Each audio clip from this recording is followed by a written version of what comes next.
the way the truth once stood. A kingdom of confusion carved out of falsehood. But he walks through the ruins like a prophet reborn. A voice once in fire, a mic on this dawn. The chaos watches with an all-seeing glare. Guardian of reason in a world unaware. When the overlord stalls at the edge of the frame, the faithful rise up, they already know his name.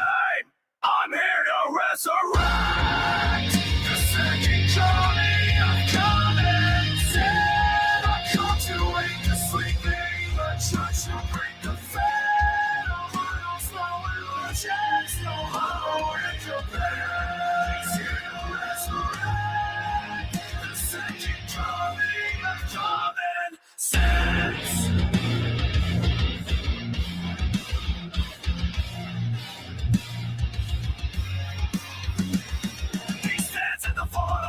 Misled, thinking truth from the wreckage, raising dawn from the dead. Every word is a weapon, shot men declare, exposing every shadow we pretend not to fear. And the overlord rises with a suffering command, a beast of judgment, the mortal chemist bid. On his growl rips through the silence of the night. The loyal understand, tripping keeps the balance right.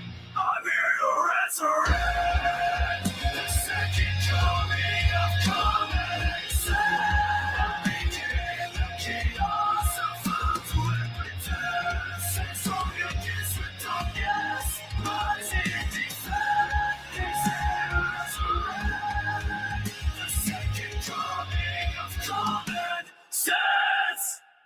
Now you're head to the beast that controls the dawn. Sensing now of reason with the ball crushing blood. If his ball runs empty, the shadows will consume. The world cracks open, ushering down.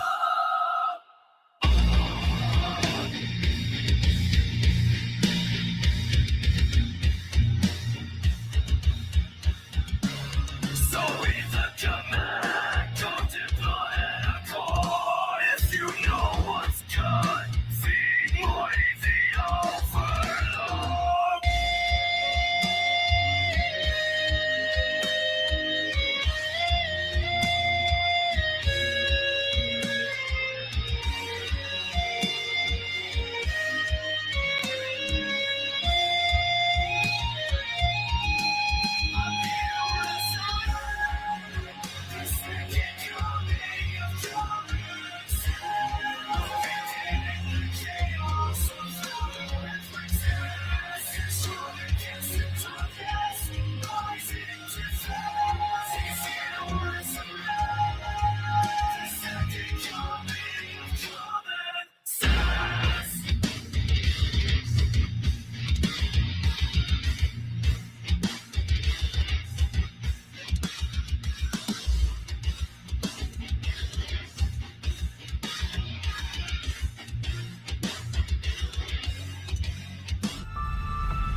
All right, welcome back to the party, everybody. This is Morty, and I am your host, Fletch, aka the Indian Jesus, here to resurrect the second coming of common sense. Everybody hit that like and subscribe. You know I would do it for you, and let's party. Welcome, welcome, welcome. How is everybody doing tonight? Happy Friday. Happy Friday. I never really know what to do with Friday streams because people are, doing other stuff. We got people with debate nights and all that stuff.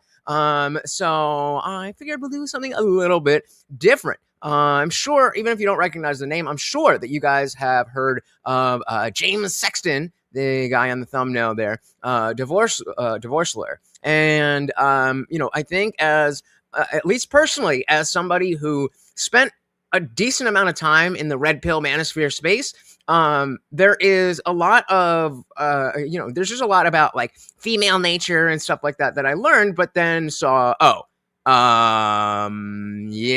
it's just the opposite of feminism. And so this type of understanding, this type of perspective really does give you a more balanced perspective. So let's dive right in. Oh, we got HR Death Poet in the building. Welcome to the party. We got Megaberry over on Twitch. Welcome. As always, guys, if you cannot hear the video, please do let me know. How does a couple really navigate those transition points effectively? How a couple think about those periods and prepare for them, perhaps. Yes. Yeah, I saw some of those clips, and I that was what really kind of put him on for me. Like I'd seen clips otherwise, but I was like, oh, okay, this guy. Shout out to Foghat. Said you got a liver disease? You got the wrong guy. All right. So in my book, what I talk a lot about is Tell everybody the title. well, if you buy it in the UK, it's called if you buy it in the USA, it's called How to Stay in Love. If you buy it in the UK, it's called How to Not Up Your Marriage, which tells you everything you need to That's know exactly right. about That's the the US and cultural UK. difference. Yeah. I mean, they said it. Do I need to say it?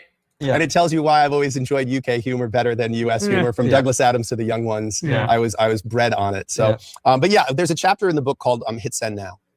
And it's about this, I don't think particularly radical concept, but it's about, whenever you send an email, if you're sending a heartfelt email, something that, you're going to quit a job or you're going to tell someone something you're afraid to tell them. I've always said there's something odd about when you hit send, but it's like, whoop, it's out there now. Like, take it back, And so that inspired the idea to me of, one of the things I like about email is I can be very thoughtful in how I compose what I'm saying. I can rewrite it. I can leave it in drafts until the next morning and decide, does it still say what I want it to say? Do you guys do that? I definitely will. If it's something important, if it's something for work, I'll definitely sit on it and, just make sure it is the way that it is. Maybe sleep on it and wake up and, tweak little words here or there. I really do, as much as, ironically, I am a live streamer where I am speaking and I don't have like a Substack or something where, I'm typing and writing. But the whole reason I started this was because I had the idea that I wanted to write a book, but I didn't really know what exactly what to write about. And so I just started to talk to you guys. So that's coming in the future. Second's probably 46, but he looks 64. Does he? I mean, let's see. How old is he? He is 54. So right in the middle. Oh, sorry, you couldn't see that. Yeah, 54 years old. Not bad. I mean, I highly doubt being a divorce attorney is not stressful. So I'll give it to him. Could imagine being in the middle of a shitty marriage. Me neither. And when I receive an email, I don't have to automatically acknowledge I received it. I don't have to immediately respond to it. I can digest what it's saying, and I can give my response the same thought maybe that this person ideally gave to the draft itself. That's why it's insane to me that you iPhone people have made read receipts and the bubble thing a standard thing.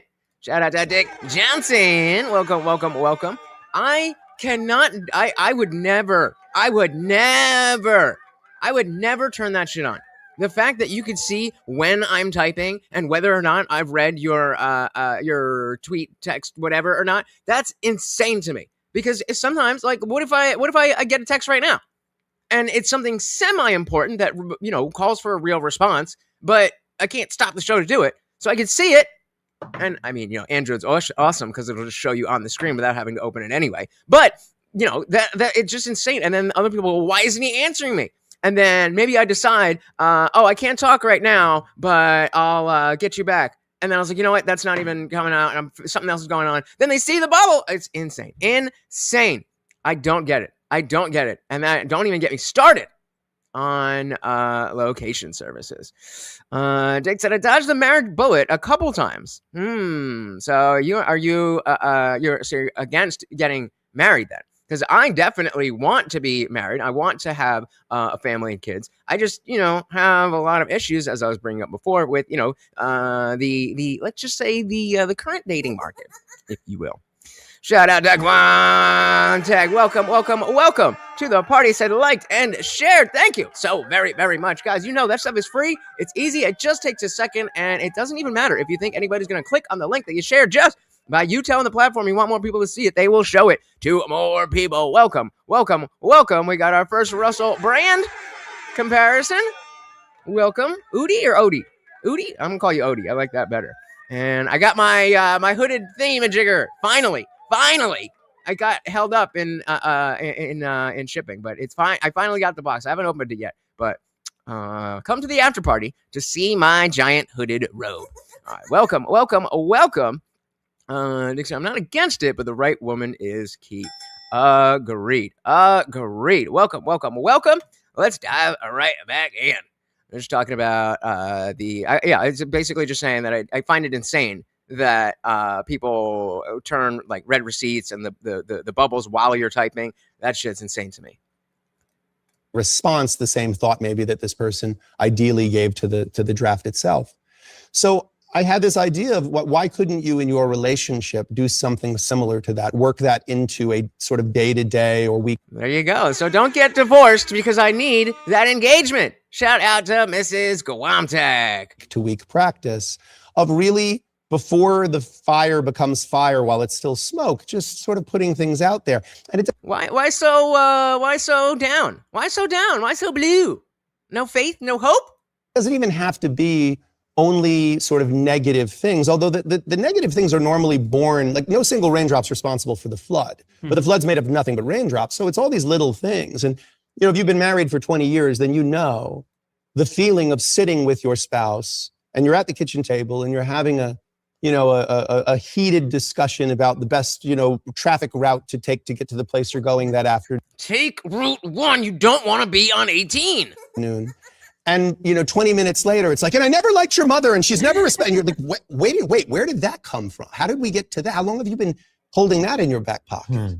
But that's what happens is there's these little things that build up over time. So I think the antidote is to those kinds of catastrophic failures, as silly as it sounds, is very basic communication. It's very basic and early communication. If something blips on your emotional radar, what is the harm in saying to your partner, look, I just want to say, when we were talking the other day and you made that little joke about my sister, maybe you were just joking, but for a second it sat kind of weird with me because I like the fact that you like my sister and it felt like what you said, maybe it means that you don't or something. So if I'm... Yeah, so I mean, obviously I'm not married, never been married. So that's a huge caveat to all of this stuff. I don't know what it is like to be in a marriage, but I certainly understand the goal of marriage and all that kind of stuff.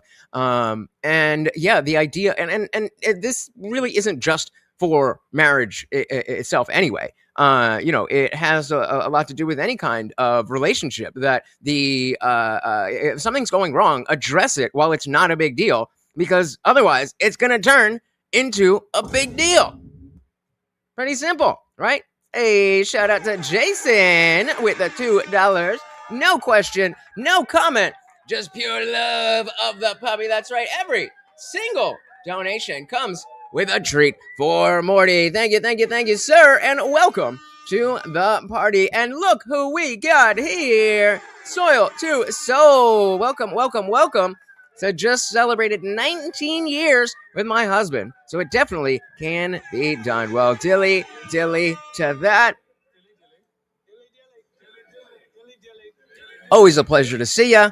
Always a pleasure to get that positive news. So yeah, those of you that are married, I'm one of your goals tonight is to make sure that I have the right mindset going out into the world. And like I said, I'm not really on the dating market, but that's still a part of my life. So married folks, let me know what is good. It's just not a cutout for commitment. I don't know. I definitely was a long-term relationship guy for most of my life, but it's been a while, and I think I might just be a lone wolf. And speaking of lone wolf and cub, yeah, you like that, right? Welcome to the party. Very good to see you guys. We are hanging out with James Sexton and talking about love, marriage, and divorce. Jason says, "Don't ever do it." Oh man, Jason, do you have some horror stories, man? It's all right, brother. It's all right. Well, what are it wasn't the stat is that most people who get divorced will get married again or something like that? I don't know. They'll talk about it. Let's dive right back in. Because I like the fact that you like my sister and it felt like what you said, maybe it means that you don't or something. So if I misunderstood you, I'm sorry. And then it's an opportunity for this person to say, oh, no, I was just kidding. Or to say, but again, it's not in the context of the conversation because that can bring out something defensive in someone. And it also gives you a chance to think about how you parse it. Because if, for example, and I'm not using your relationship as an example, but if you were to say to a spouse, when you have a 3-year-old, if you were to say to your spouse, we don't have sex as often as we used to. We got a 3-year-old running around all the time. Like, it's understandable, but we don't have sex as often as we used to. that invites a defensive dialogue. Well, of course we don't. We've got a 3-year-old running around and I'm exhausted at the end of the day and you've been traveling all the time interviewing James Sexton. So, I mean, what am I supposed to do? Whereas if You've you were spoken to my wife, Glenn. I mean, I can neither confirm nor deny attorney-client privilege. But if you said to her, gosh, I miss you so much. Like I miss feeling even just physically close to you. I love when we're so like connected to each other in that way. You think she's not going to like hearing that, And then that parlays into a conversation about like, oh, remember when we did it out? Remember, God, I would love to get back to that where we could do that, And I know I'm not around as much, but man, when I'm around, I really want to make a point of making sure that we stay so connected because it means so much to me. So I'm getting a lot already. Again, as you guys know, when I show you these videos, I try to skip through to make sure we got something good, but I try to have as fresh of a reaction as possible. And already what I'm seeing here is that maybe I do have a little bit of insight here because specifically what he is talking about is very, very similar to the way I talk about how to approach conversations, more specifically with debate and stuff. But, it's not solely debate. This whole channel is about being better at conversing with the people that we disagree with. So I think we might be in the right place. Who's going to argue with that? It's all really about the framing of the dialogue. And I think that is... Oh, and you see him going after his last time we hit the goal. Morty got his peanut butter. And now he is going for the cap. So we got to get him a refill with that goal. Jason got us started. Oh, let me get you in the banner. Jason, my apologies. With that. It's all really about the framing of the dialogue. And I think that is what the idea of Hit Send Now is it's the idea of making a deliberate practice of that, of telling your partner, hey, I want to love you well. And I know you want to love me well, right? I want to be good at this. I want to be good at us. This is important to me. So I want you to feel free to tell me when I get it wrong. I'd even love it if you tell me when I get it right. Like you've been married 20 years. I bet if you said to your wife, or if I said to your wife, tell me 10 times that you felt loved by him. 10 things he's done that made you feel loved.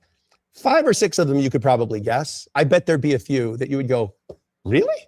Time management, HR. Time management. Oh my goodness. And they have those little UV things. Guys, hold on. You guys all have a UV toothbrush protector, right? Please tell me you have a UV toothbrush protector. It's just a little it's a thing that opens up like a clam. And it just has 3 little UV lights. You just clip it over the head of your toothbrush so that, shit particles don't get stuck. You guys they're cheap as hell. Go on Amazon, get a UV toothbrush cleaner protector. You are welcome. We got shout out to Seth Thunder. Welcome to the party. We also got Sam on the landscape side. So again, I put it in the banner now, guys. If you are on vertical and you don't want to be on vertical, you can click the description, and the link will be right there to come on and join us. But if you're enjoying it, join it. Guantec said, marriage are the only chains that, if placed and managed correctly, can make you a better person. Freedom is great, but fulfillment and growth are great too. Sounds like it. I definitely, what was Dick just saying, right? I'm a fan of doing what I want when I want.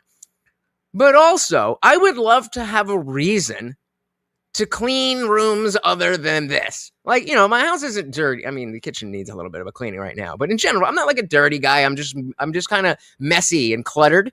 And I would love to have a reason to just care enough to clean things up instead of just, I'll throw them one more shirt on the pile. We got that one. Soil said, gotta make time for romance. It won't make itself. Takes 2 to tango, and definitely can't come at it from a defensive or offensive angle. Must be open and neutral with a loving angle. Sounds like it's easy to say and very hard to do. And exactly, Gonzaga say, not easy at all. But the payoff can be more than you even imagine. I hope so. Fingers crossed.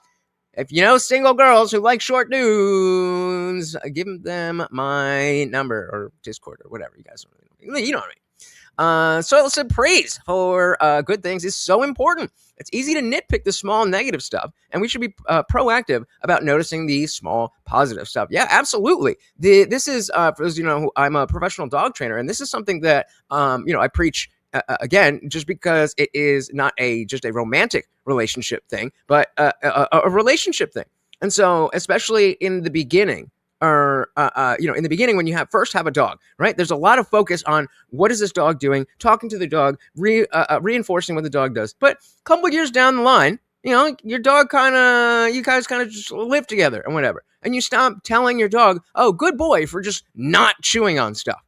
And I would imagine that you want to treat your wife exactly the same as your dog. That's not the lesson, but exactly. Oh, brother. Guys, PSA. When you flush the toilet, particles of what's in the toilet go in the air, and then they settle all around the bathroom. So especially if your sink is right next to the toilet, then every time you shit, unless you're not flushing the toilet, in which case the particles are still there because you just got a mound of shit in your toilet, then you are getting shit particles on your toothbrush. Get again, they're like $10. $10 so that you're not cleaning your teeth with shit. I'm the Indian here. And you guys are putting shit all over your faces? Come on. I don't shit anywhere near my toothbrush. Okay, but you still, do you piss in the toilet that's in that bathroom? I mean, we are talking about shit particles. If you do not cover your toothbrush and have a UV light kill the germs, then every time you flush your toilet, everything goes out. No bueno. You do not want that. Yep. Take a guess. Take a guess how short I am. If you know, don't tell him. Dixie, I love being in a relationship. Well, it's good and easy, but at some point, the woman always switches. It may be my fault. Well, that right there is it may be my fault. You're noticing a pattern, but you're not just saying, well, she always does that. And it is not easy out there. It is not easy out there. You curiosity flush? I mean, all right. It was just a PSA. In the medical cabinet. I mean, yeah, that's not as bad as just leaving it out. But oh yeah, brother, I am shorter than you. I would wish, upon a star, would I wish to be 5'8". All right, diving back in here. 5 or 6 of them you could probably guess. I bet there'd be a few that you would go, really? I didn't even know you noticed I did that, or I didn't even notice that I did that. And I bet the same is true if I said to you, when do you feel loved by your wife? But yeah, and so just to tie up on what I was saying before, that you're in the beginning when you're training your dog, then it's very common that you're saying, "Oh, good boy, here's a treat, here's that." But it's too easy to just kind of fall back into life, especially when you don't have a professional coming into your home every week and being like, "Okay, we got to do this. You see how you did that? If you put your hand this way, then it's gonna be better." You fall back into a regular routine, and the dog just realizes, like, all right, well, if you're not gonna say nice things, just like your wife or your husband say, all right, if you're not gonna say nice things, then I'm just gonna do the bare minimum. We can go to you can bring it to the professional environment too. Remember quiet quitting, aka how I've always worked. Yeah, that's because you go to a job, you get the money, but the other perks, whether it be just the positive environment or whatever else, it's like, all right, if I'm not getting that, then I'm not going above and beyond. Talk about the shit particles on my toothbrush, but I don't have any better answer. I mean, all right, like I said, it's just a PSA. You don't have to follow it, but don't fucking tell me that I didn't warn you. Don't fucking tell me that I didn't warn you. Been called short by chicks before. Yeah, well, I mean, anything under 6 feet is short to them. Yeah, they're barely 4. My college girlfriend was 4'11". 4'11". And there was a girl I dated in high school that was 4'9". And I'm pretty sure it's 4'9" is the legal midget. But yeah. Roman, welcome, said having a cat indoors is more dangerous than a tooth than a tooth. I mean, I'm assuming that this is in the poop context, that having a cat indoors is more dangerous for a toothbrush. Meaning you're gonna get a lot of I mean, one of the clients that I have right now, it's two chicks who live together. I don't know if they're roommates or if they're together or whatever. But the cat smell. It's just adorable little 40-pound golden retriever, beautiful dog, and the whole place. Toxoplasmosis. Yep, cats can carry the parasite Toxoplasma gondii, which is shed in their feces. This can cause severe health complications for pregnant women. Well, don't let Trump say it, otherwise all these cat ladies are going to start eating their shit. Shout out to Equality and Deference, because vagina. Over on Rumble, welcome to the party. Again, said, liked, and shared. Thank you so very, very much. Again, guys, it does not even matter if you think anybody's going to click on the link that you shared. Just by you telling the platform you want more people to see it, they will show it to more people. Welcome. Let's dive right back in. That I did that. And I bet the same is true if I said to you, when do you feel loved by your wife? But don't you want to know? Is there anything you'd want to know more? What a wonderful thing to know because don't you want the people who you love to feel your love? Well, when do you feel it? And when do you not feel it? What are some things tell me about it. I do that make you not feel my love? Because I know I'm not doing them intentionally, So what can I do? How can I get better at this? We're constantly refining. It astounds me that, my book. I mean, I might have people beat there. I don't know. I'm just saying. All I'm saying is height and width like that are not directly correlated. Is a relationship book at its core. And if you walked into, someone's home who's married and they had the 7 Habits of Highly Effective People or the power. Hey, thank you, sir. Glad to have you. My dad gave me this book once. I don't think I did read it. It's a shorter book, right? Hold on. It was 7 Habits. Yeah. How many pages? I think it's a shorter book, right? Yeah, so 400 pages. I read this. All right, I know what we're talking about. We're all short on stolen land. There we go. Fucking Dilly. Hey, we also got Jeff Pearson in the building. Welcome. Can you feel the love tonight? Is that the right melody? I think I had the wrong note there. But welcome. Polly said, I've never been called short. Yeah, I'm not surprised. Best way to not fail at marriage is to not get married. Oh, I didn't know we were doing trick questions. What's the best way to not die skiing? Don't go skiing. What is that from? Call the reference. Someone's home who's married and they had the 7 Habits of Highly Effective People or the Power of Habit by Charles Duhigg, or they had, any of those, Tony Robbins, any of those books. You go, look at this. Jim's so successful that he still wants to keep the point on the sword sharp. I love it. He's always self-help. Not in Britain, mate. You see a relationship book and you go, what's going on at home with Jim? Yeah. Instead of saying, oh, look at this, his relationship means so much that he wants to stay good at it. He wants to continue to, there's just something about acknowledging that we good point. Might not be great at this as a species that feels like you're acknowledging you're doing something wrong or your partner's doing something wrong or you've chosen incorrectly.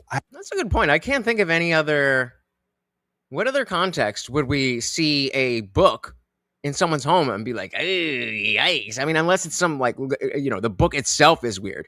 But a normal topic that you'd see and oh, you must be having trouble. You're not going to go in and see a song book and be like, oh, this person must be having trouble singing. But you see a romance book. And I mean, when I say romance, I don't mean the Minotaur fuck the girl kind of book. I mean, this type of shit. Actual shit. It feels like you're acknowledging you're doing something wrong or your partner's doing something wrong or you've chosen incorrectly. I don't understand why that is. It's so many interesting points that you've raised. And one of the myths that I want to explore, and maybe it's not myth, maybe it's truth, but it's misrepresented on the internet, is the classic one that all angry men use online, and there's lots of angry men, who say the line, 80% of women initiate divorce. 78%. There you go. 78%. It's true. People love weaponizing. But I mean, yeah, the reason that is not a good stat when it comes to divorce is because initiating the divorce does not necessarily mean that you were the problem in the relationship. That statistic. Yeah. I think that I understand why people try to weaponize that statistic. They're trying to present the suggestion that marriage is like a casino that women get entry to being very good looking and young and youthful. And then they get in there, they watch the man accumulate a big bank of chips. And then when the guy's high up enough, they go, all right, I'm cashing out. And then they go. Okay? If that was the case, I would be the first to say it. Believe me. I say lots of things that I get accused of misogyny because I talk about a lot of gendered things. And again, these aren't my opinions. This is what I'm observing. I represent men. I represent women. I've been representing men and women for 25 years of practicing matrimonial law. So I'm just reporting who's sitting on the other end of the... I don't believe you, but just in case, this is a show for 18 and up. I have no way of saying that you should or shouldn't watch it. If you have parents' permission, go for it. I am not taking any fucking weird shit. But, oh, you're cultivating 9-year-old. No, you should not be here unless your parents say, also, I don't believe you. Chair and what I see in the books. People lie to their therapist all the time. They lie to their friends all the time. They don't lie to their divorce lawyer. There's no reason to lie to your divorce lawyer. I'm going to find out. I have subpoena power. I can look at all your records. Same with your doctor. Don't lie to your doctor. Not going to help. Also, don't lie to your dog trainer. We can tell. And we want to help. There's no reason to lie to me. My only job's to protect my client. So you can tell me the truth. I'm here to protect your secrets and advocate on your behalf. So I get a very, very unfiltered view of things. I mean, I don't suppose you can't. I mean, maybe not married under the law, but you want to live together. All these polyamorous, polycule, whatever they call them, So if women were just saying, oh yeah, I've cashed out, I'm doing great. I got into this thing and now he's not doing well and I'm out, or he's doing so well that I can now afford to take half his shit and I'm gone. The truth is, I don't think that's why that statistic is what it is. I think that there are. So I went through the Animal Behavior College. So if you just go to animalbehaviorcollege.com or whatever it is, there's a course. It took about 6 months. And then there is an internship where they have mentors who work with Animal Behavior College that are already professionals. You do that, and then you just have a final test, and then you're good to go. So I actually work for a company, so it's a lot easier. I don't have to worry about the business side of it. And it's really the best of both worlds because, like I said, I don't have to worry about. I haven't seen my boss in probably over a year. I don't know any of my coworkers, and it's just a matter of updating through email. But the benefit also is that I don't have to worry about bringing in new clients. They just send me the client and I have to, sell them over the phone to get an evaluation session where I go out and be like, okay, I got to be in the home to make sure that, I give you the exact thing that you want and you want to pay for exactly what you need, but nothing that you don't. And, and then we go from there. So yeah, a lot of my clients don't even know that I work for a company. They just emailed something online. And, Animal Behavior College, if you guys want to do it, is definitely, not a hard business to break into. Gruntek said, I cracked the code on how men can apologize without losing their dignity to their wives. You apologize for doing what they thought you were doing. Oh, we might have a life hack here. If you thought I was meaning to get poop on your toothbrush, then I apologize. That wasn't my intention. But you have to mean it. There we go. And we have a 19-year wife saying yes. And I didn't say that. Animal. So Quality's asking how well does it pay? I'll say it pays a lot better than the working in restaurants. If I was taking on more clients, because I spend a significant amount of time with you guys, and I'm very introverted. I know you don't believe me, but I need a lot of recharge time. So I could be making decent more money. I could be making pretty decent money. Probably like 50, 60K just from the dog training if I was doing a full schedule. But we're working on this, which is way more important. It is, yeah. It's definitely. I mean, I just have to drive from my house to their house, hang out with the dog. I mean, obviously, I am, actually training and teaching. I'm fucking good at what I do. But yeah, it's not very taxing, and I like dogs, so you know. All right. Any other dog training questions? Because in case somebody's here for the divorce stuff, I don't want to keep blocking it. But I do love talking about my puppies. My puppies. This one is the only one that really matters. Claudia said, dilly diddly that. Alrighty then. Exactly, Zombie. Grifting is more important than teaching dogs. Probably an equal number of women that are as dissatisfied in their marriage as there are men, because men represent 30-something% of commencement of divorces. Something I have seen many men do, and I think I've, in a 25-year career, only seen maybe 2 women do. This is funny, HR. This is funny. Is go out for milk and never come back. They just leave. They just go, Bye. Yeah, I'm done. Or they go away on a business trip and then they send their wife an email or call her and say, yeah, I'm not coming home. I've met someone else. I'm sorry. That tends to be a male thing, right? It's not a female thing. Part of that is that men are still primarily the wage earners and breadwinners, so they have the funds with which to go and get themselves an apartment or to do whatever it is that they need to do to just leave. But very often when they do it, they just go and then they don't make any arrangements. Because I think, I'm sure he's going to get more into this, but I want to put my guess onto it. And I think that if we compare how women look at relationships and men typically look at relationships, I think, let's maybe it's not even that different. Maybe it's not even that different, because we think about this thing, the ick. Oh, he gave me the ick, where it just all of a sudden you saw something, heard something, did something, and it just switched off in your brain. I think that once you get past that date, like once you're committed, I think it's much easier for women to kind of play fast and loose with what's really going on, and they convince themselves. And so it's a much slower, gradual process to when I'm done to I'm leaving. Versus men are more likely to be like, I don't like this, but I'm going to keep working on it. And if it gets to here, then I'm done. I'm still working. It's here. No, I'm done. That's my guess. I don't really know, but that don't make a sense to me.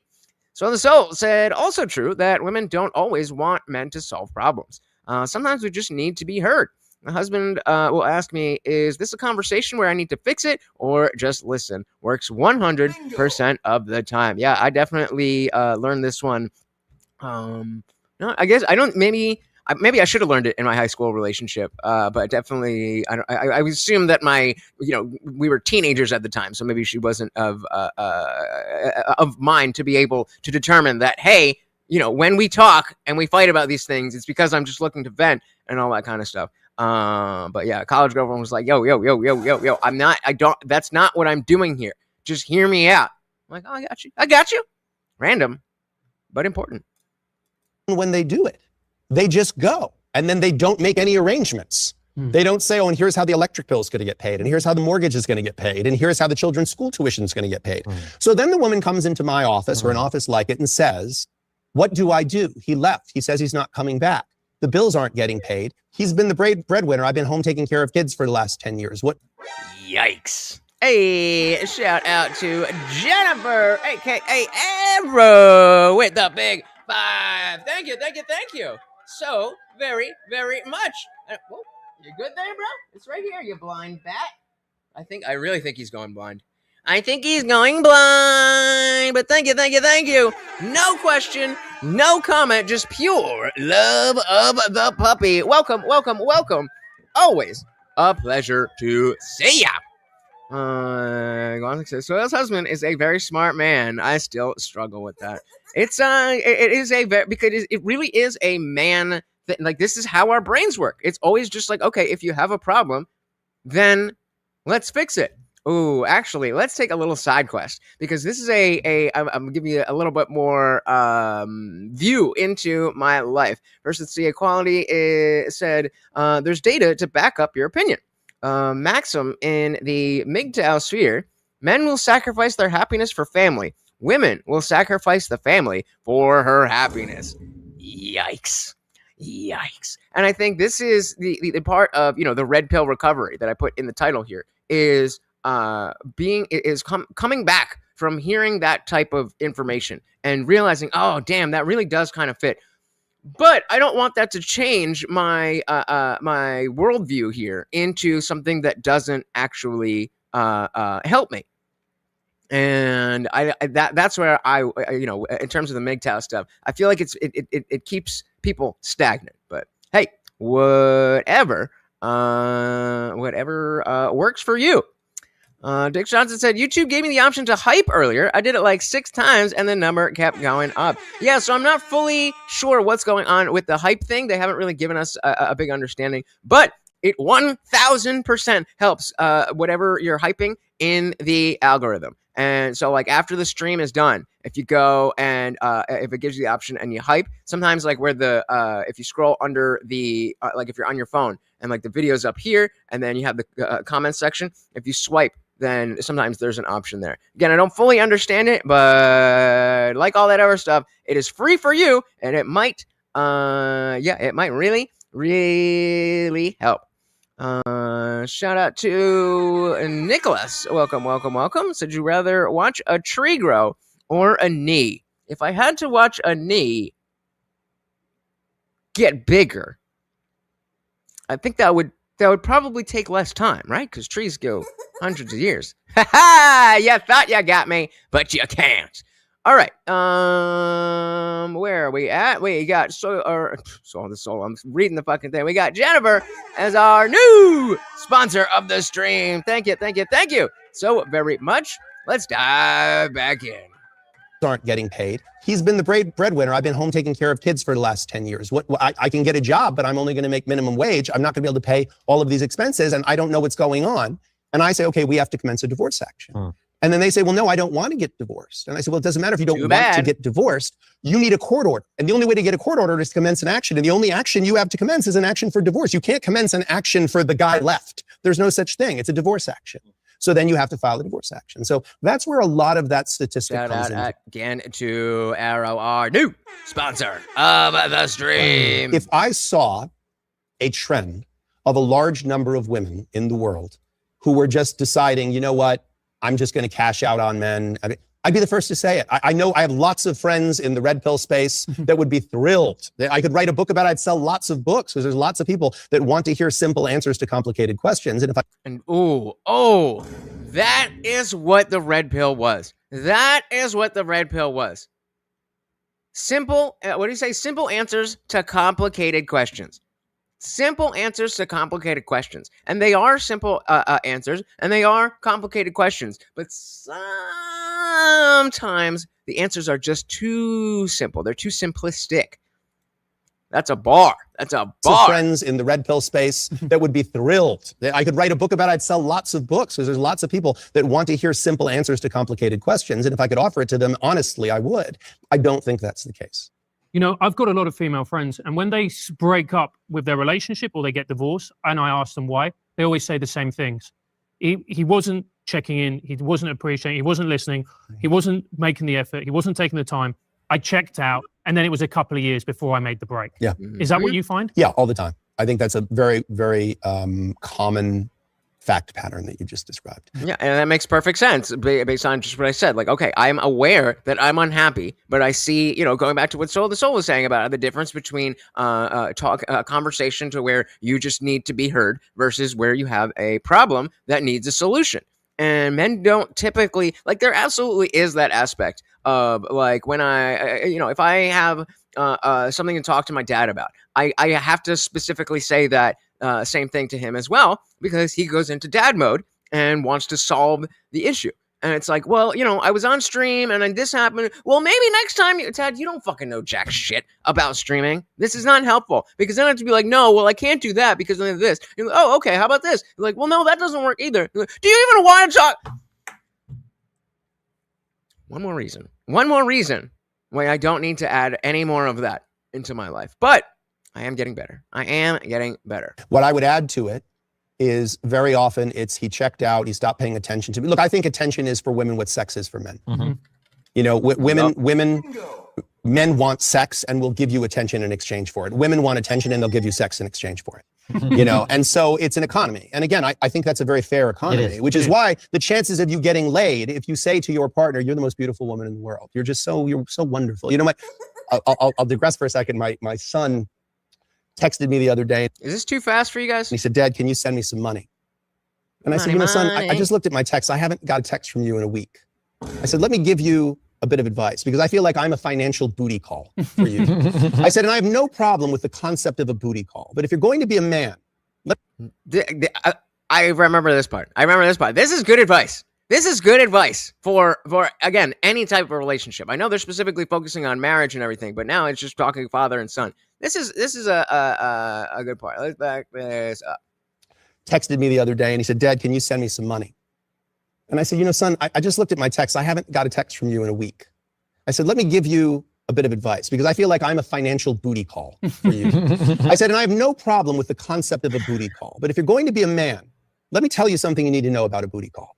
If on a Friday night you text a girl at 1 a.m. saying, hey, are you up? I was just thinking of you. She knows why you're texting her. Mm-hmm. If you haven't texted her in a week, she's not necessarily going to be receptive to that text. But if on Wednesday you think, I'm going drinking on Friday, I should send that girl, and you send her, hey, I just heard a song. It made me think of you. Hope you're doing well. The chances when you text her on Friday at 1 a.m. and say, hey, are you up? What are you doing? There's a part of her that's going to go, she's going to think a little bit differently. I know why he's texting, but he did text on Wednesday. Like, he is clearly interested in me. Your chances are going to go up. I said, if you texted me on Wednesday and said, hey, Dad, how are you doing? Hope all's well. Just wanted to say hi. We should get lunch sometime soon. Now, when you text me and say you want some money, I'll be very quick to send you that money. But because you didn't warm me up at all with any kind of foreplay, the answer is no. So I think that's a bit the attention piece. That's some solid fucking parenting. Solid fucking parenting. Really quick, guys, I want to give a shout out to our boy Angry Amputee. You may have noticed he has not been around for a while. He hit me up on Discord to let me know that his son, 19 years old, was in a car accident and he's shaken up, but he's good.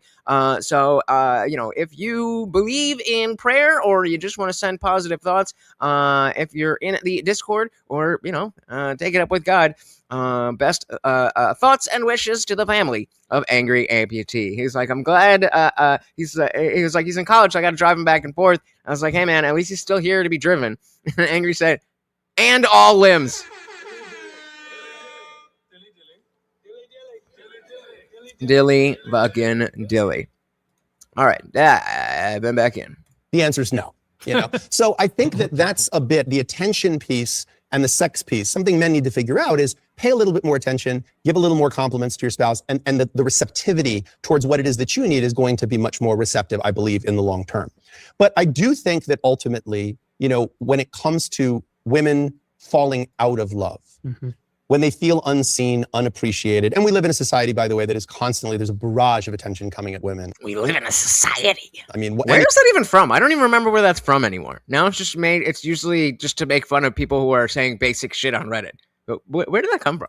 A woman goes on Instagram, she's instantly, you're a queen, fire, all the million texts, whereas men, who cares, shut up, go to work. Like, it's not a lot of that coming from us. Dating apps, the same thing happens, So I think that there's a tremendous amount of affirmation coming from all directions for women. This is why I've always said, by the way, that I think I don't know if in the UK you have the concept of the hall pass. You have the concept of the hall pass. Yes. So everyone has like a celebrity that you say like, oh, if I get to sleep with, this celebrity. And Nigella Lawson was mine for a long time, and a woman's might be, Harry Styles, Here's the problem with that equation. The chances, I'm using them as examples. I don't know either of them. The chances of like a male celebrity, like a Harry Styles, meeting my girlfriend at an airport lounge and her saying, hey, do you want to run off in the restroom and have a quick shag? And him saying, yeah, why not? Is probably higher than if I ran into Nigella Lawson and I said, just so you're aware, I'm allowed to have sex with you if you'd like to. Then she's going to go, really? I can't. Because women walk out the door and it's just they're barraged by penis options, whereas men, it's not quite so simple. So I think speak for yourself, bro.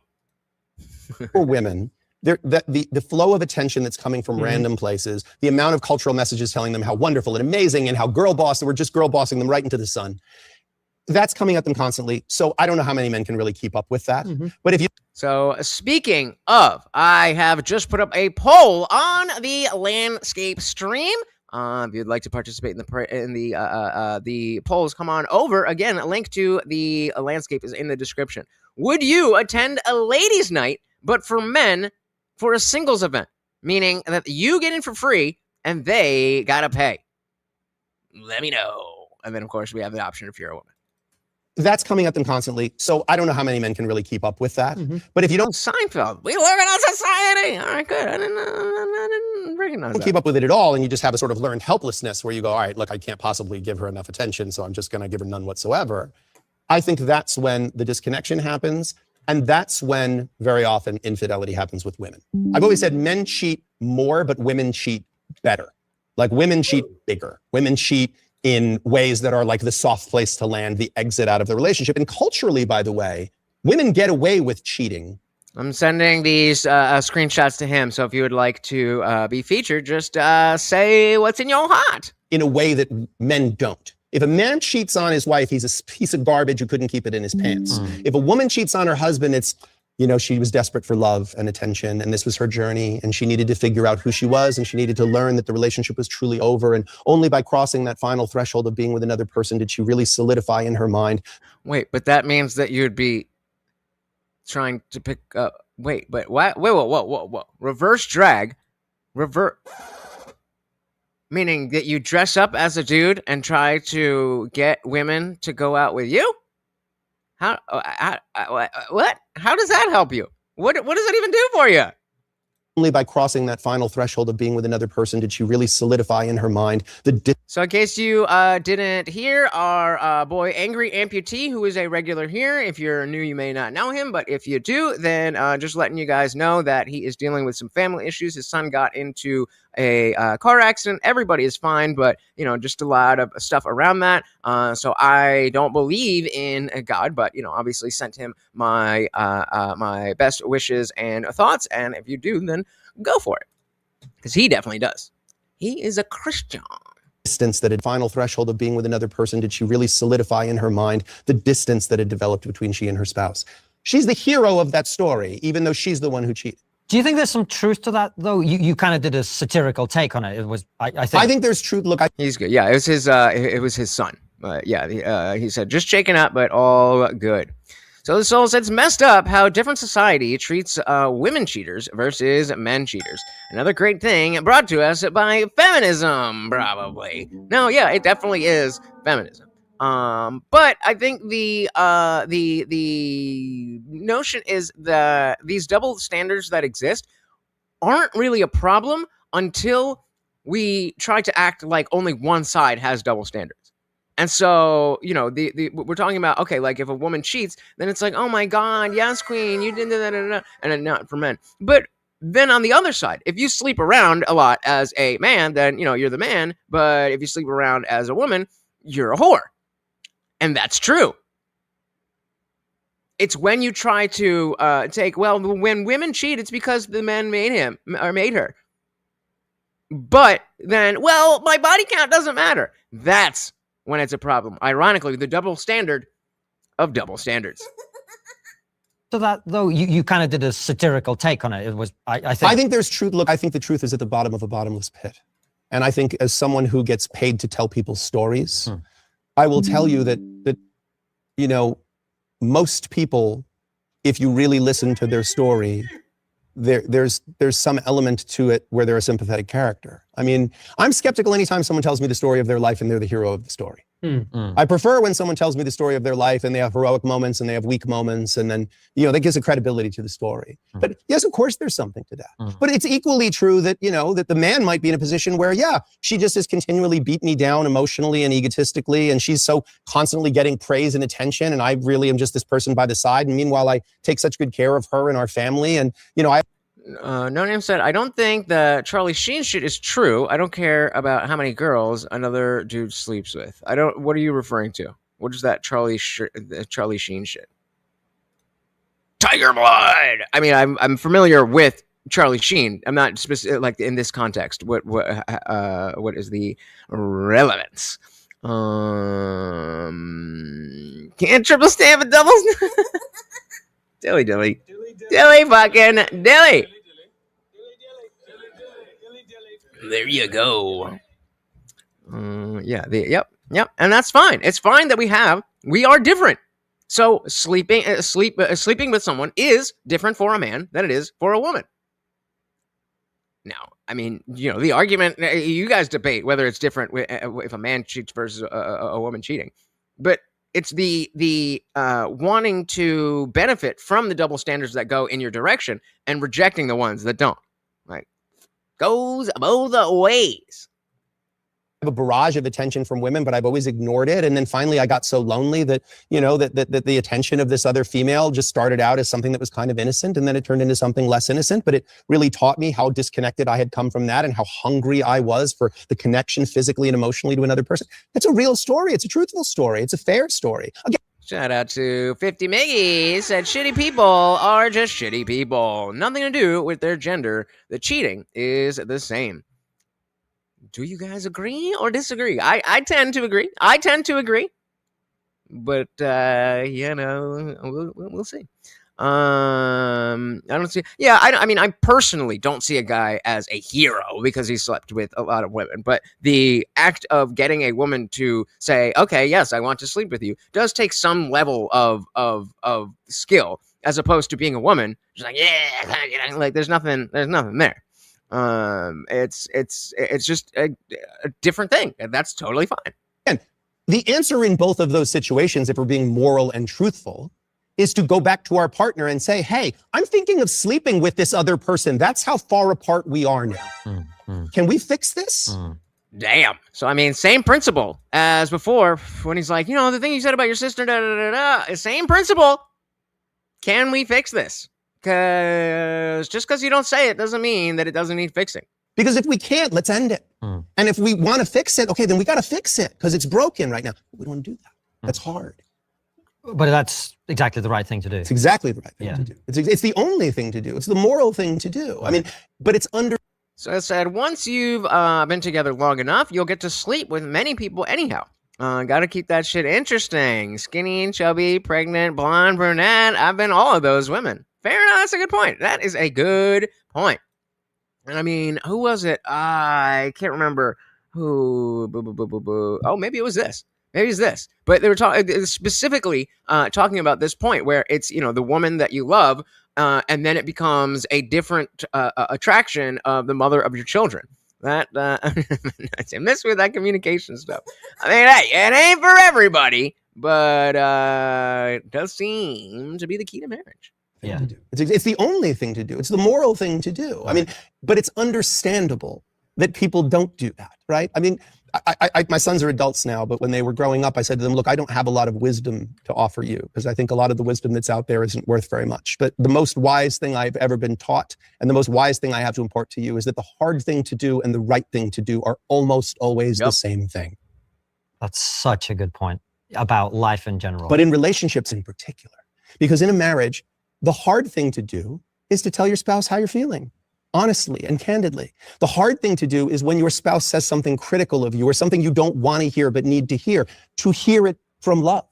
To hear it as, yeah, this person wants to tell me the truth. They love me enough to tell me an uncomfortable truth. Like fair. I think, when, like, especially in this political online space, we value when people challenge us because that's what we come to the table for. But I can definitely tell you, as I was saying before, being introverted and everything, this takes a lot out of me.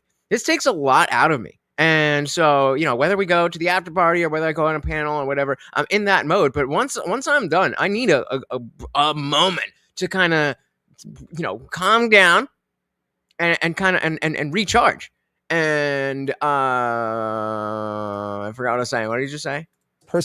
Oh, yeah. So in this space, we appreciate when people are challenging us because, one, it's good content. Two, it allows us to better ideas. But in a different context, in a relationship, that can be much more difficult. But I think equally, if not more, important. Because, I mean, you could just be a grifter and just always just say bullshit. But, that'll only work so long in a marriage, in a relationship.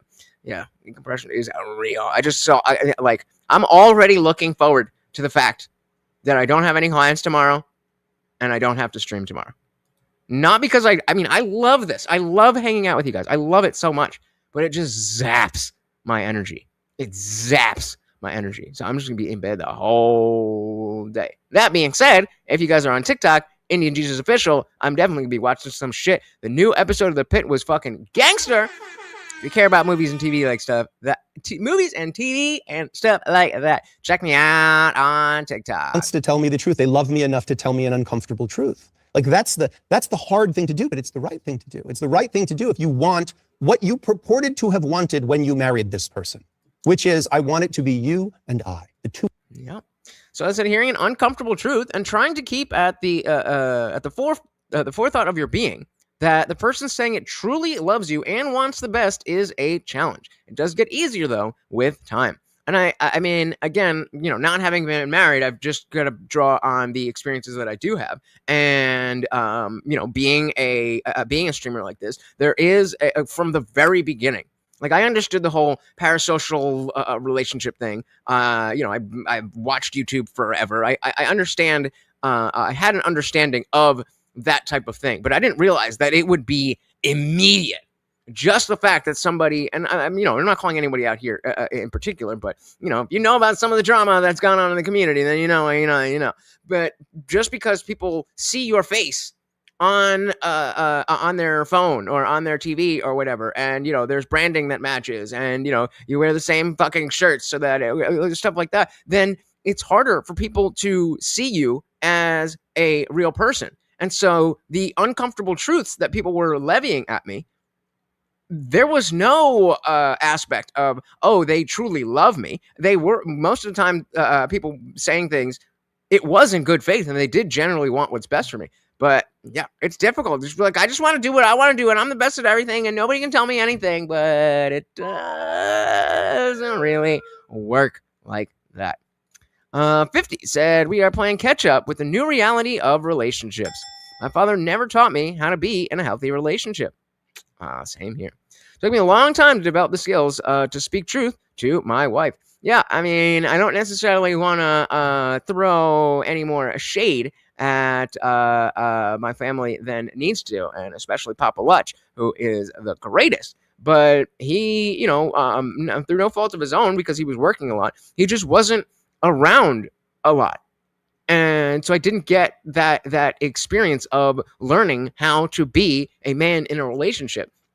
Take aside the fact that both my parents are boomers, and I'm a millennial, so they're not Gen X, and neither of them are American. So they don't have any experience with it, even if they did try. So that's why I was still 20 years old and thinking, that women are sugar and spice and everything nice. I just didn't know. When you married this person, which is I want it to be you and I, the two of us, a team together, connected, holding each other's hand in this terrifying, uncertain world, and we will have each other. Because I this is good, actually. That's a shout out to both of you. So HR Deathboat said, men I was involved with for extended periods didn't want to be seen into their depths. And so saying it's scary for a lot of men. It goes against much of what they generally hear in society. Bingo. Abso-fucking-lutely. So, I mean, I had, both my parents married. We had a comfortable life, all that kind of stuff. And still, the expectation that I needed to perform, I needed to provide, I needed to do, just in society, not even talking about relationships, the expression of emotion. And again, we're talking about the participation trophy generation. So, like, I can't even imagine what it would be like to have an emotion as a child being Gen X. But as a millennial, it as much as it was much more acceptable as a boy or a man to have emotions, it still wasn't, it still wasn't great. And of course, the pendulum swings. And now, like, if you're a crying little beta bitch, then it's a good thing. But that balance does exist. Shout out to Full Metal Chad. Welcome. So I got lucky. My girl and I grew up with only a father, so we were able to just be different together. There you go. That's all you need, right? To find your puzzle piece. Yeah, I said sugar and spice and demonic possession. In this terrifying, uncertain world, and we will have each other. Because I tell you, I believe very deeply in the romantic love of two people. I really believe in I won't even say marriage, because I think Ooh, let's go there. So, I mean, I think we're kind of split. I'll take the 50-50 with the poll. So it's 38-38, but 25% of you are women. So it's split down the middle whether or not you would go to a singles event for free. That being said, let's take a little side quest. Where's my side quest sound? Where are they? Oh, fancy! Where are you? All right, so a certain post on X broke the entire platform yesterday, and it was this from an account called Short Squeeze. This person wrote, breaking, the new... Oh, sorry, hold on. All right, so a certain post on X broke the entire platform yesterday, and it was this from an account called Short Squeeze. This person wrote, breaking, the New York Times found the dating for women in NYC is so brutal that some dating events are charging women $100 and men $0, and the attendance ratio is still 3-to-1 women to men. And so in case you missed that, this is the post. New York Times found dating women in New York City is so brutal that some dating events are charging women $100 and men get in for free, and it is still 3-to-1. that got almost 11 million views in 24 hours. An AI image or not, if you guys are watching on YouTube, you can see that this is very clearly AI generated, but the Red Pill Bros immediately took this information as a win, just reveling in how much men now have all of the power in the dating market. They have control. And listen, all of that is fine, dandy, get excited, be happy, but I just have to say, it really does feel like a certain sect of the internet just wants men and women to hate each other. They profit off of that. A healthy, fruitful society where men and women live in harmony and work together, it just doesn't seem like part of their plan. Let me explain. Now, before we dive into this story, let me see where, because she pulls up Myron Gaines' tweet, and it's just like, why is this a good thing? Why is this a good thing? Is it here?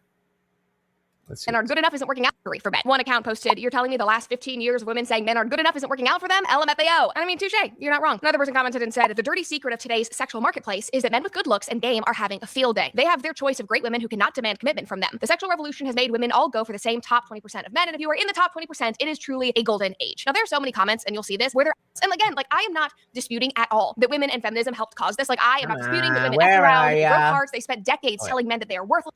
So bad in New York City. Okay. Great.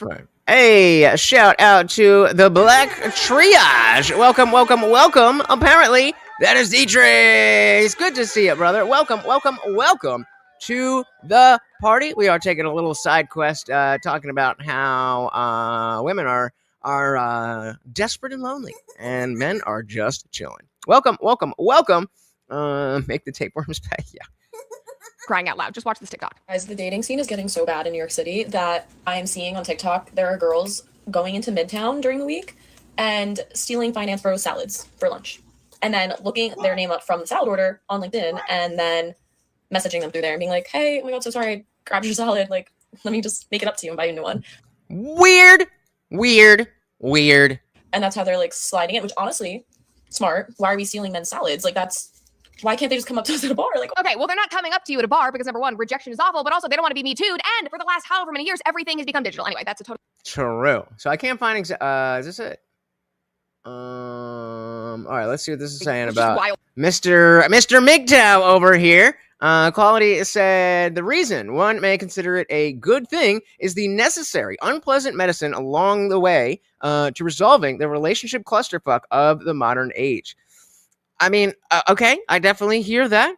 Let's see what another MGTOWer. How do you call yourself? Another MGTOWer commenting, and we'll see what you think of what Brett said. Something remarkable, so I had to read it. But this person said, you have correctly diagnosed the rig game, but the men going their own way movement is a fatal prescription. Opting out to grind video games and stack cash is the path of exile. A retreat masquerading as... Hold on, I missed it. Hold on, wait a minute. It's right here. Games, men and agree. Positive way forward said, you said 6 years as if it is thankfully we do it's completely unhealthy to claim that the consequence is actually the positive way forward. And thankfully we do not live in a completely deranged society because many commenters agree. Like one guy said, you say this as if it is a good thing. Congratulations on doing your part to drive a wedge between men and women. Another person said 6 years later and the master plan is opt out and play video games. Revolutionary. If your grand solution to modern dating is retreat and resentment, that is not power. That is avoidance with branding. I love that comment. And let's be honest, it is branding because this is his business. What is happening now is profitable for his business and the messages that he espouses. I can't. You don't even have a full understanding of the luck is the wrong word, but it also isn't. the difference in what dating was like, because I'm old enough to have been dating in high school before social media. Yeah, is different. Yeah, I sped her up a little bit just for the side quest. This comment was just wild and remarkable, so I had to read it. But this person said, "You have correctly diagnosed the rigged game, but the men going their own way movement is a fatal prescription. Opting out to grind video games and stack cash is the path of exile, a retreat masquerading as true independence. By withdrawing, you avoid the pain and friction of the modern dating market, but you abdicate the throne entirely. A true king doesn't surrender to the chaos or hide in digital comfort. He burns Why do they all got to talk like this? the false map, masters the laws of the territory, and builds an unbreakable frame. Do not mistake a comfortable cage for a kingdom." I love that. Oh my God. Take that comment to heart. Back to the point. So yeah, let's go through that exactly. It said you have correctly diagnosed the rigged game, but so this is I'm going to address this directly to you, Equality, as a MGTOWer.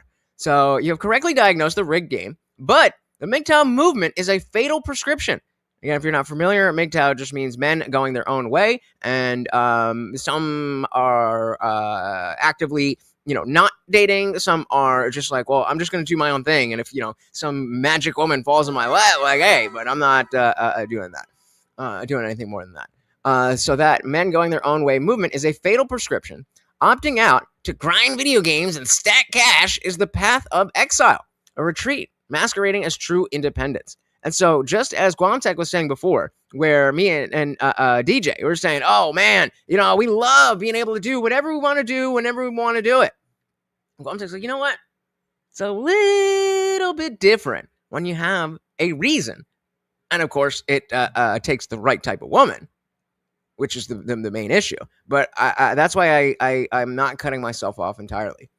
And then, yeah, all this gay shit. A true king doesn't surrender to the chaos or hide in digital comfort. He burns the false map, masters and the laws of the territory, builds an unbreakable frame.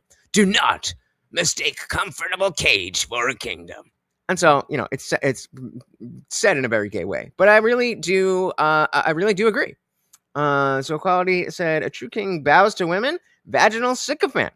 Okay, the King's Road comment is not impressive. All right, fair enough. I tend to agree. Let's see, hold on. Let me just see what else we got here. So, all right, let's just watch this video.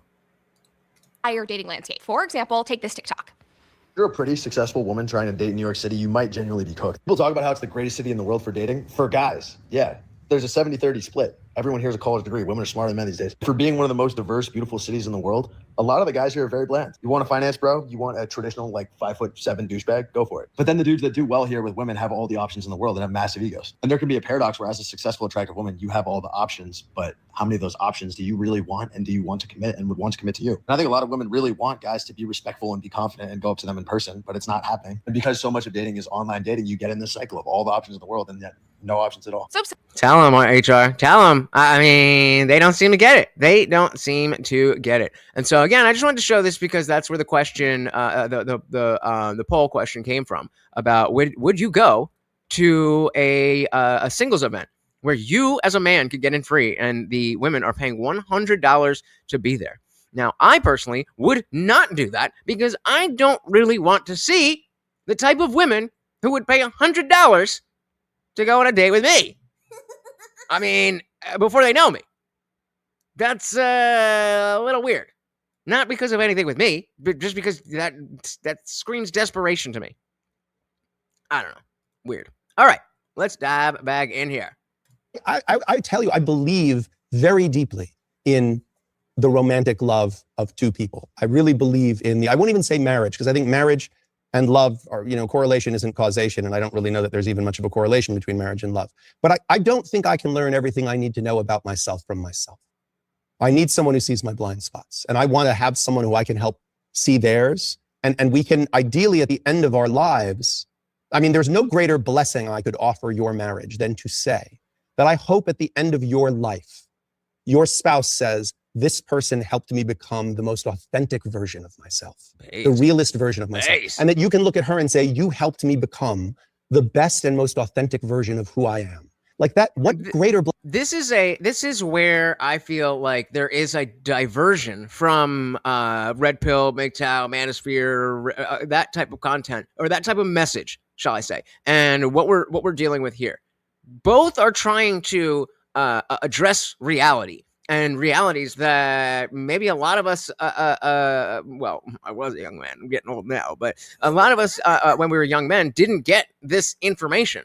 The problem again is that because it's content based, it seems to be an inherent thing of, oh, I need to bring you back, and once you get the basic information, you kind of just get it. It's either apply it or don't. And so the next step is to just bash women and be the bizarro feminism. blessing could you offer someone's marriage than that? And that's kind of saying like that kind of stuff is not really what you hear from red pill spaces. I mean, love him or hate him, Andrew Wilson is probably the closest red pill adjacent person who is talking about marriage in this way. Now, it's not even as soft, a little bit more, I don't even know what the word is, but even him saying that marriage is good. James, and there's some other stats that I want to look into as well, because I'd be very... We go from love to stats. Yeah, just right in there. Just me and James are having a conversation about marriage. Typical man. But what about this? But what about the numbers? Yeah. Go on, man. Go on. So Typical man. I read this stat that I think it's around a third of men leave their wife or initiate divorce when they have cancer or they get diagnosed with a serious illness. The man gets cancer or the woman? The woman gets cancer. Right. And I ain't staying with that bitch. on the flip side, another stat that I read was that about, I think it's 30% Job. of all of women initiate divorce when the man loses his job. Yes. Got him. That's fucked up. Both are fucked up, but that's fucked up. Because you could get another job. You could get another job. If you're gonna die from cancer, you're dead. How true is that? Yeah. Or are there myths surrounding it? And is it just stats that we actually need to explode? The cancer one I can't speak to. I will certainly say that in my experience of watching the demise of thousands of marriages ringside, that I do think men sometimes hit the eject button faster than women when challenges occur, which is always a bit surprising to me, because I do think the masculine ideal is one of meeting challenges and the warrior concept. And so I've always found that sort of baffling, that when things get hard in a relationship, that a man would not want to deal with the hard aspect of it is a little strange. But I can't speak to the veracity of that statistic.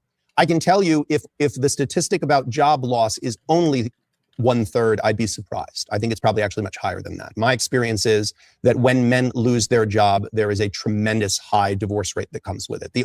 I agree. I like Rachel way more than I like Andrew.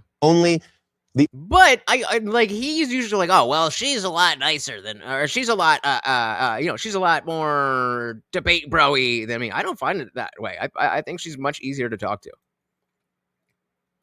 Only thing that I have seen as reliable of a tracker of a coming divorce, other than a man losing his primary wage earning function, losing his primary job, is the death of a child. The death of a child is almost always the death of a marriage. That when people lose a child, I don't even know if Akon's parents are still together. That's a good point. I should definitely figure that out. So Colin said, I would agree that marriage is good, but through a historical lens. Today, it is not. Simple analogy. Oh my God, come on. Give me that one. Simple analogy. Swimming is good and healthy, but do you want to swim in a pool full of piss and shit? No. Obviously not. I don't think the analogy fits though, because if you have a pool that's full of piss and shit, then there's no way to have clean water there. And so if you're, unless you are of the opinion that all women are just like the typical online woman, then the analogy doesn't track, because the understanding is that, okay, yeah, women do be like that, but there's some diamonds in the rough. And if you find them, then it's worth it. So do you not even think that that there are women out there to be found? Like, is it just all of the good women have been married, and now anyone who's born can't be? I mean, I'm kind of being a little bit tongue in cheek with that, but I'm trying to kind of nail you down on that because the analogy does. I mean, I get the analogy that swimming is good and healthy and fun and all that, but context can change it. But we gotta nail down on the specifics that I don't disagree that dating is like a pool with piss and shit in it, but it's different in the sense that I can't swim in that pool anywhere. There's no chance that I get in that pool and I find water that is not contaminated. Versus in the dating market, even though it's very shitty and pissy, there's a solid chance. I mean, not a great chance, but a solid chance that I would find someone. The analogy is just to convey the general idea. Yeah, totally makes sense. I mean, you ain't gonna get any arguments from me about how bad the dating market is. And Quantum said there are good women, and yeah. So the the decision that you have to make is just: are you willing to wade through the bullshit in order to find what you believe is on the other side? And as for me right now, like on a timeline of my whole life, yes, I think that's worth it. But like today, am I going on dating apps today? No. Am I going out to singles events where I get in free? No. But, things will change. I might be moving soon. We might be getting some more money in, all that shit. Shout out to Dr. Studios' favorite pizza topping. We were just talking about this yesterday. Chicken bacon ranch is number 1. Solid pepperoni is number 2. And bacon and I forget what was the other one. Bacon and broccoli I used to get, I think. I don't know. It was some vegetable. I don't remember, but Jersey pizza is the one. Yeah, when you have solid pizza, plain pizza, pepperoni pizza will do the trick. The death of a child is almost always the death of a marriage. That when people lose a child, the statistics are very, very grim. Over 85% of people who lose a child end up getting divorced. Partly because I think they remind each other of this very painful reality of having lost a child. So my ex-wife and I, my ex-wife and I divorced after she had an ectopic pregnancy, and we were told she would not be able to have kids. It was mutual. I wanted to be a dad, and she couldn't make me one. She thought I deserved to be a father. It was hard on both of us, but we both agreed it was the right thing to do. We're in mid-30s. I still have no kids. I mean, was there a discussion about like adoption or anything? Hawaiian pizza is good if it's done well. The pineapple and ham is fire if it's done well. Like Domino's cannot do Hawaiian pizza, but like a real pizza place can definitely do it. So I shunned dating for years because I didn't want the same thing to happen again. And that's the decision, right? It's like, do I want to subject myself to this for maybe the greatest prize ever, but only maybe? And very likely it's not going to be a prize at all. Tough decision. But they remind each other of this very painful reality of having lost a child. But men losing their job is a tremendous tracker as to divorce. I think, again, there is a school of thought that would like to say that women are cashing out the chips and, oh, well, he lost his job, he's no longer useful. I think the rate of increased substance use issues that comes with a man losing his job, I think Scott Galloway could speak very intelligently to this, that the things that happen to a man as his place in the society, in the ecosystem of the world, that when a man loses his job, he is losing his manhood. He is losing his function as a wage earner. He is losing the way he defines himself. I mean, within the first 10 minutes of meeting a man, oh, so what is it that you do? It's ingrained in our cultural zeitgeist as to how we interact with each other. I mean, in Japan, you hand your business card to someone and you take their business card. It's sort of fundamental to, so what is it that you do? So I think when a man loses that, he's losing his identity. Very often substance use issues come up because the person starts drinking more to cope with the stress and depression that comes with having lost their job. So it's also a powerlessness that men have to experience when you lose. And Sam, the reason I ask is because, again, just coming from, I've never been in those situations. I've never had that type of relationship with someone. I've never gotten someone pregnant on purpose. And so the reason I ask is, do you feel that you're happier now with the potential that you may have biological kids versus the stability that you had in every other area with this woman. I mean, I know it's are you religious? I mean, definitely, if you're religious, I understand a bigger emphasis on the the biological kids. I don't personally think that way. I mean, absolutely, I would like to, keep the bloodline going. But if I was in a situation where I found someone that I loved and we wanted to have kids, I mean, again, I'm speaking from ignorance. So don't be like, well, this kid's telling me what to. Just put it out there. And yeah, so I mean, I don't know. If she's still single, bro, go be like, hey, while I find some surrogate, let's do the thing. Let's live life, baby. I don't know. It's tough. We get so hung up on our past because there's, especially as you get older, your best days are behind you. At least it seems that way. I mean, are you ever going to be as happy as you were at 5 years old during the summer, just playing outside with your friends? Probably not. Probably not. Unless, of course, you go through, find a woman, have all these kids. Oh.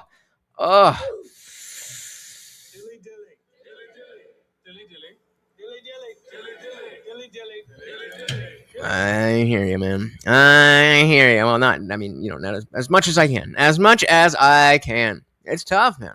With having lost their jobs. So it's also a powerlessness that men have to experience when you lose your job. I mean, very often you're talking about people who work within the context of a corporate structure. So when they lose their job, it's through no fault of their own, but also they're utterly powerless. And now they can't provide for their family. They feel powerless. They feel impotent. They feel awful. And start a YouTube channel. And that's going to impact the manner in which they interact with their spouse. So again, if a woman files for divorce because you lost your job, sorry, I'm out, that is probably different. But I don't think statistically that's what's happening. I think what's happening is a man loses his job and then some time passes. And during that time period, very often that man increases the amount he's drinking. He's angry. He's frustrated. He's lashing out at his spouse. These are all things that have a concomitant effect.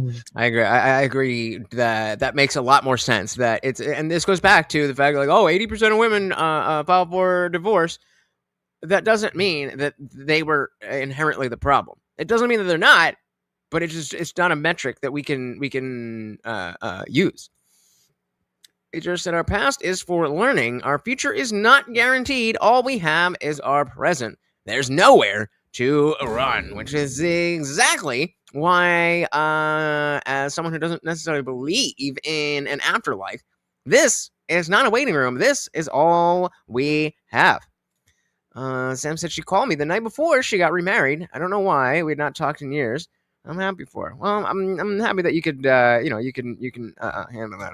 I definitely have some lingering shit about the women that I was in long-term relationships with. And I mean, especially because I was young, it is what it is.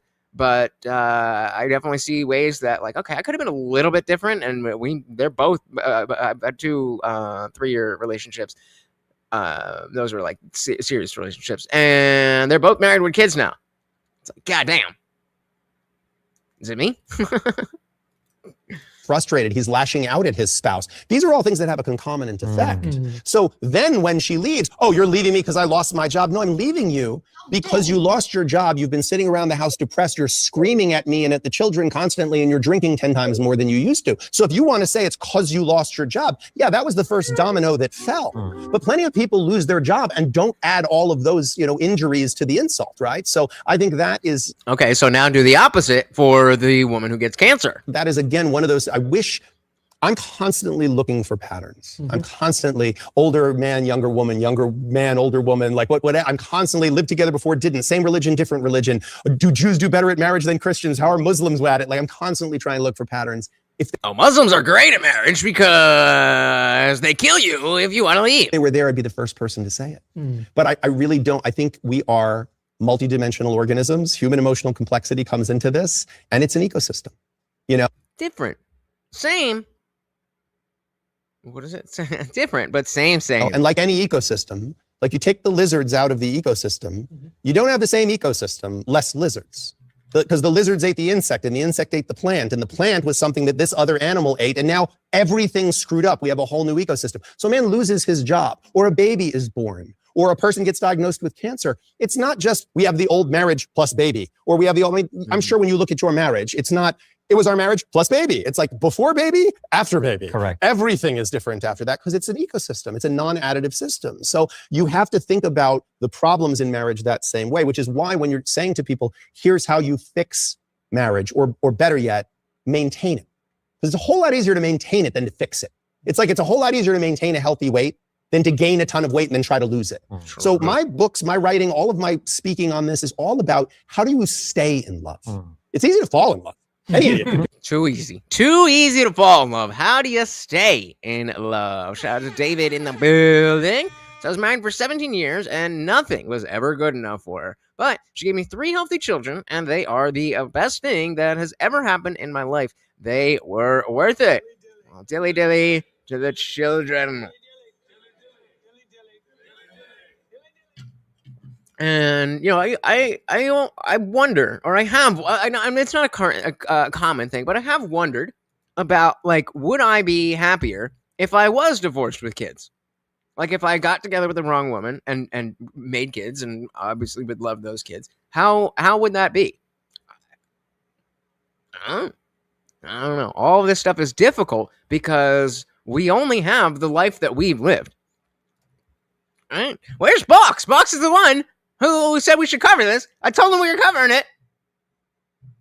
He's probably off. Watching Young Turks or something. All about how do you stay in love? It's easy to fall in love. Any idiot can do it. But now we're in love. How do we stay there? Because once we go off the cliff and we fall out of love, it's much, much harder. It's a really profound point. And there's another thing I want to talk to you about, which angry men talk about. And it's not just angry. What Reddit groups are you hanging out in? Really? I'm too right-wing for Yeah, Reddit. I was gonna say, yeah. No, I'm joking. But it's a very serious issue, and I've seen friends go through it, and it's really, really has a profound impact on them, which is the family courts. And they say family courts are biased in favor of the mother. You know, it's, as a man, you are going to always get a rough deal. It feels like you're always trying to prove that you're not an asshole, and you're going to. Well, we remember that 90% of all men that fight for the custody of their kids win, right? So it's just deadbeat dads that don't have their kids, right? Put one in the chat if you did not see the discussion about that between the lead attorney and Russell and KD. I will side quest the fuck out of that all goddamn day. A rough deal. It feels like you're always trying to prove that you're not an asshole, and you're going to get completely cleaned out by lawyers, etc. What are the truths? Yeah. What are the myths? What's the gray areas? Yeah, I mean, look, that is fair comment. I will not say that all courts are made up of people. I mean, our legal system, I jokingly say our legal system is the worst one in the world except for all the other ones. You know? But you are absolutely correct that there are a gigantic number of men that get an incredibly raw deal in the family court system. Why? I think there's a very complex myriad of answers to that question. I think you have to start with the fact that under her skin is under her sovereignty, right? So a baby is born from a woman. Maybe it's a controversial thing to say that, but I don't know. It shouldn't be. But you Not here. Not in here. New York, this is a controversial thing to say. Yeah. But women have babies, and women theoretically feed babies, right? So there is a bond between a mother and an infant that is undeniable. And I don't think that we devalue men. I don't think it's misandrist to say that there is a very special and unique bond between mother and baby. 100%. Yeah, I mean, I think that's kind of, or rather, it should be pretty obvious. Like, as much as, you know, the man is part of it, like, you fucking, it's in her body. Only real men can give birth, right? She She carried has it carried inside this her. child for 9 months, the sound, the scent, all of the things. There is a bond between mothers and children. I mean, the good thing, Sam saying thinking about growing old with no children is pretty depressing. But yeah, you could still impregnate a woman. But in my 40s, seems kind of selfish. Average men live to their 70s. I don't know that I agree. And I mean, again, of course, you don't have to listen to me, but just I don't know that I agree with that. That there's a lot of people who are older parents. And because of the fact that they're older, because of the fact that they're not, you know, just figuring life out, and this is just the new thing, that those kids get a little bit more of a better structure. And I mean, typically, we all lose our parents at some point. And even having children young, you can still pass away. Hopefully not, but you know, you can still pass away.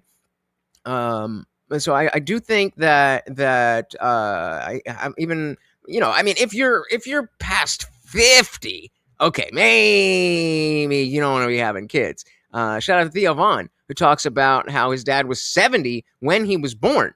And he never really had any kind of relationship like that with his dad because of the age difference. And, that makes sense to me. But, I think we're still good. We're still good. We'll still good. In 10 years, we'll worry. But for now, let's just see how it plays out. The sound, the scent, all of the things. There is a bond between mothers and children that is beyond something that men, particularly when they're in those what we call tender years or those very early infant years, very hard to. And look, I say that as a father.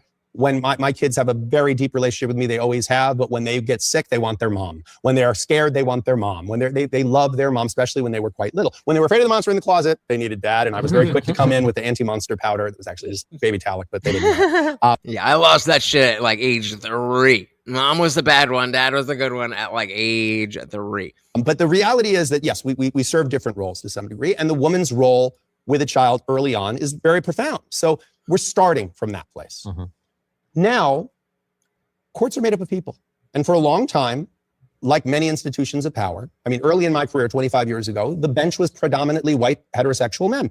It was old white men. It was old men with gray hair. Like, now we need DEI. It was great because I would go in and I would wear my suit. And I was very I looked like the kind of guy they used to have a beer with when they were young. And I kept my hair short and I kept my face nicely shaved so that cover up those tattoos. That I would please that type of a person. That has changed dramatically. Like judges now, primarily women. Very often women of color, very often lesbian women of color. There has become, again, the bench, particularly in New York where I practice, resembles society now. And it almost has overcorrected in the same way that like every bank commercial, the bank officer is black, the couple is biracial or gay and biracial. As any man should, right, Jason? Like we've just created this world of like, oh yes, this is the imagined world that we all would like to live in. And the bench is starting to look like that.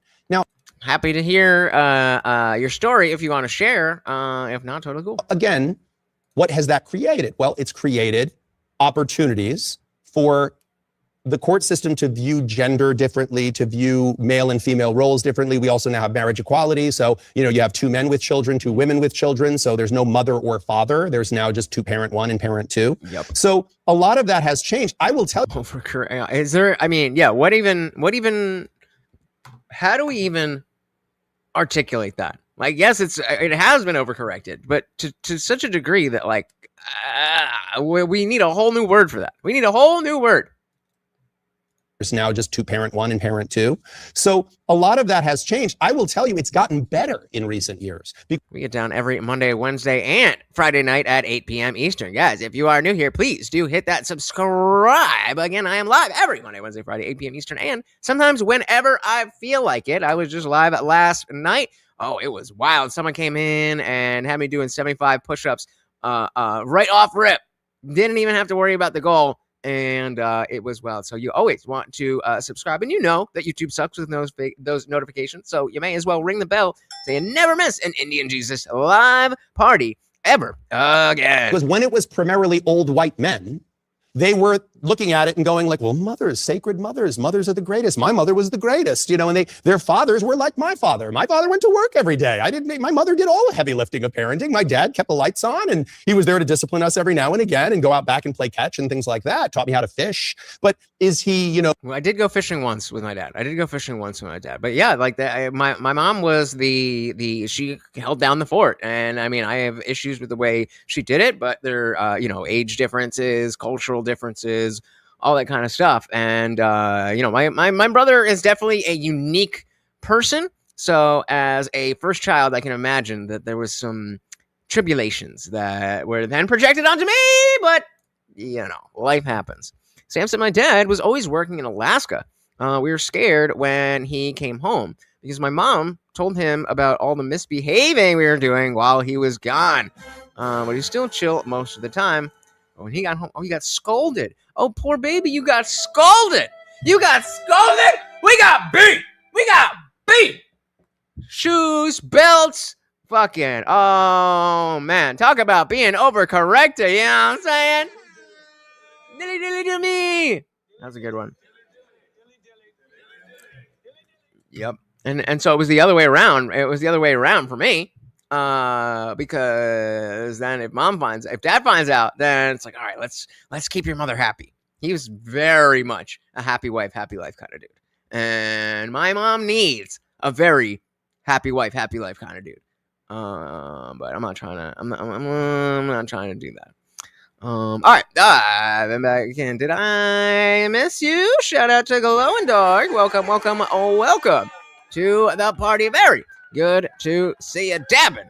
As always, welcome. Again, and go out back and play catch and things like that. Taught me how to fish. But is he, the person who on a day-to-day basis, what happened at school? Are you okay? And your friend got in a fight with you? Oh my gosh, that must have felt. That was my mom. That was all my mom. And that was okay. That was their respective roles. So a lot of the former bench, that's how they viewed society. That's how they viewed, again, they're humans. These are like judges are just people. Like there's a school of thought that says, what do you call a lawyer with a 50 IQ? Your Honor. Wait, I mean, that was a good one. That was a good one.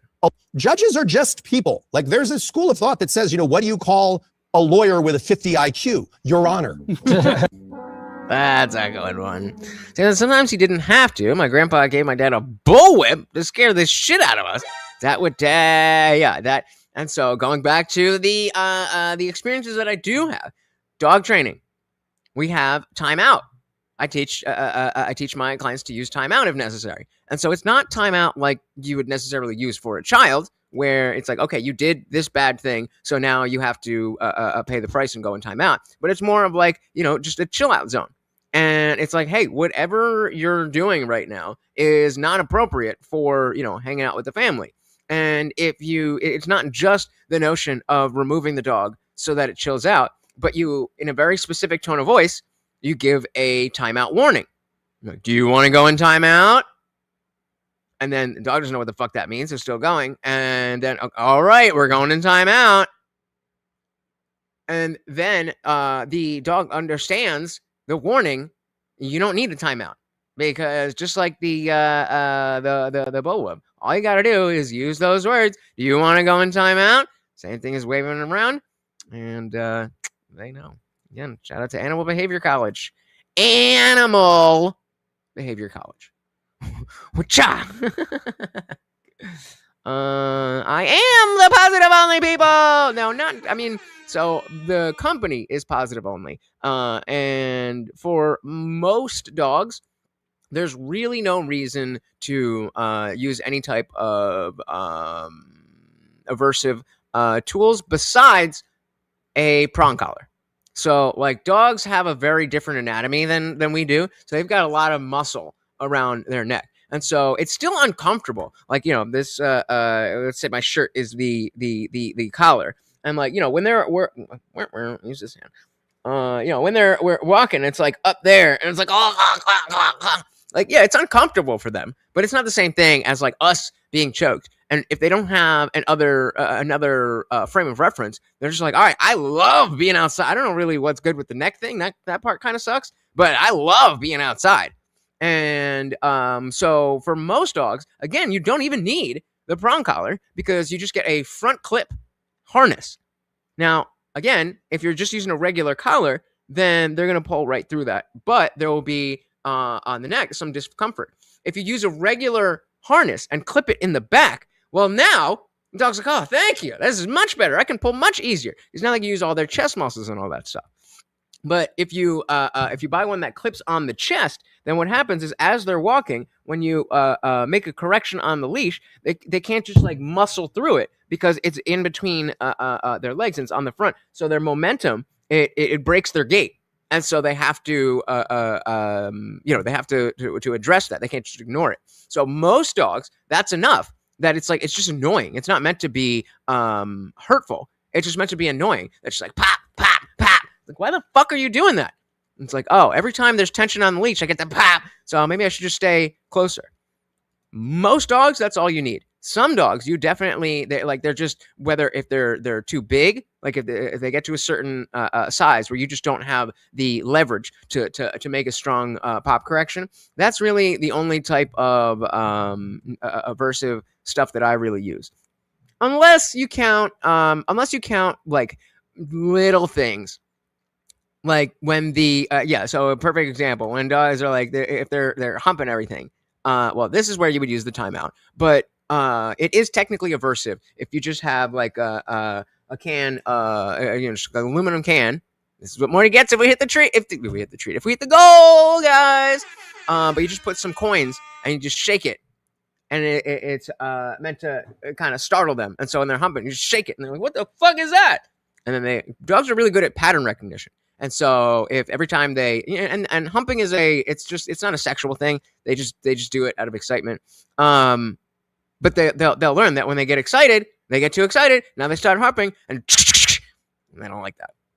Good ears on them dogs. But yeah, so then between that and talking about the timeout, then the patterns, the dog understands. Oh, okay. If I do this, then I'm going to be over there. So just do other stuff that doesn't land me in timeout. If you count shaking the can as aversive, then I guess I'm not positive only. But other than that, especially puppies, like if you have a problem dog where it's like a 6-year-old dog, big dog, been reactive for years, and you let it sit, like then that's a different story.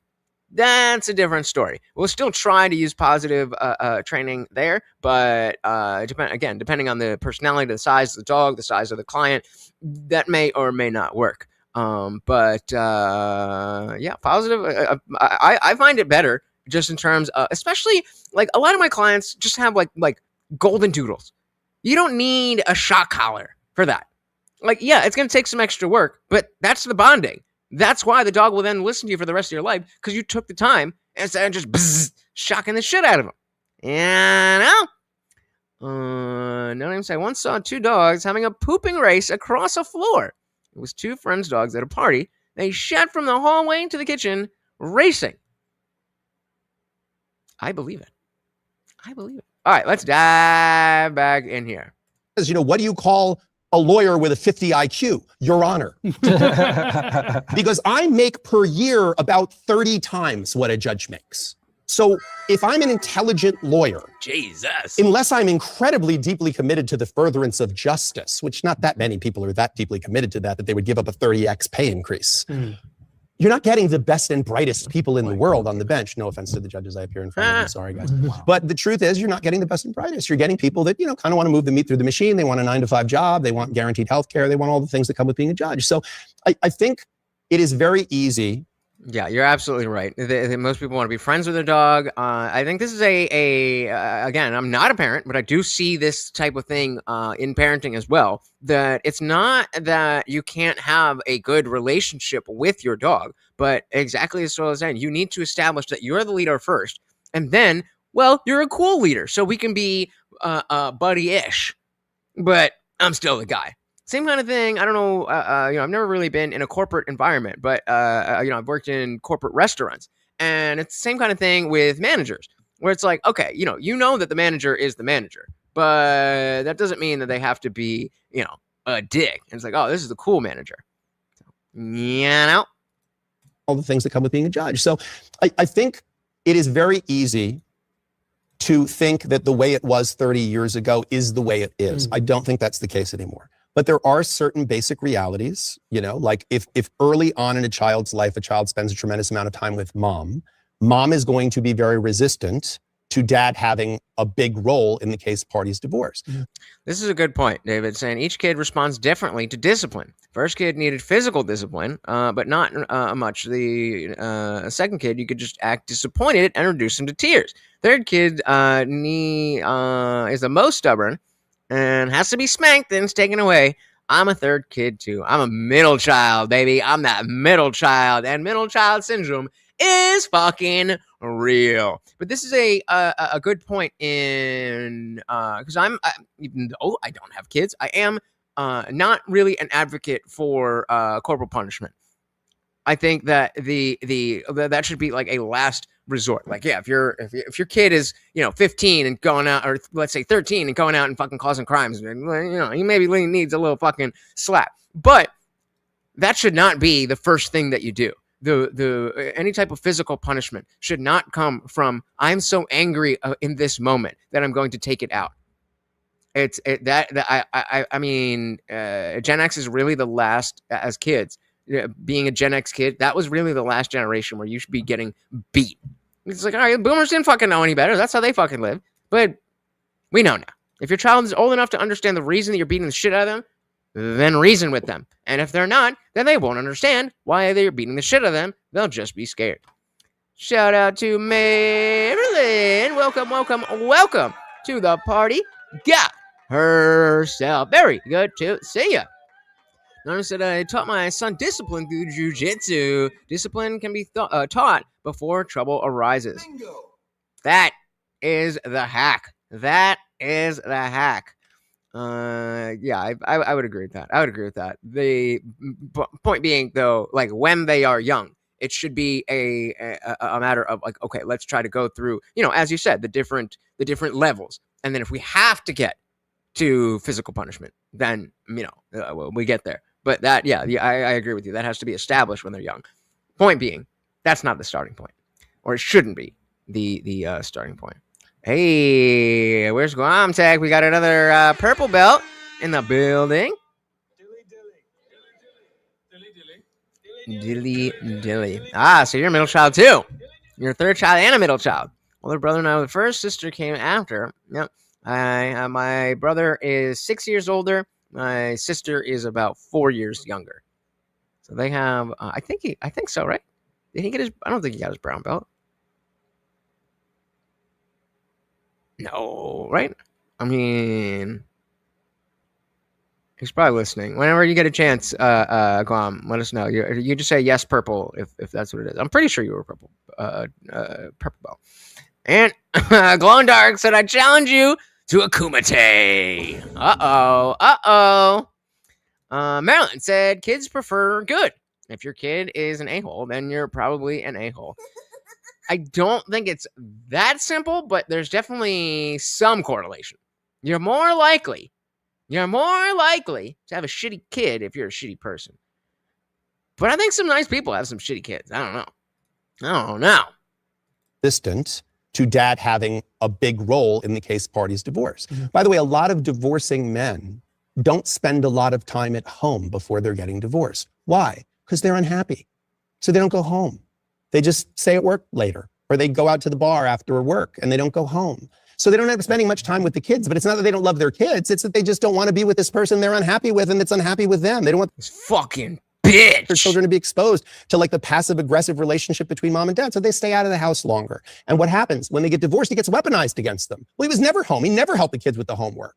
And the guy says, well, wait, give me a chance. Like, I didn't go home. I didn't want to go home. It was tense at home. We didn't really like each other very much. But now we're getting divorced. And I don't just want to be the fun parent. I want to do the heavy lifting. I want 50% of the time. I want to do the fun part. And I also want to do the part where I, make sure the homework gets done and that they eat their broccoli and brush their teeth.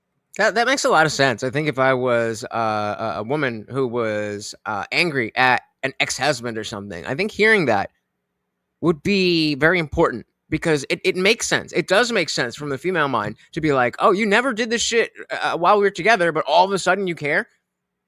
And I could see how that could be a perspective.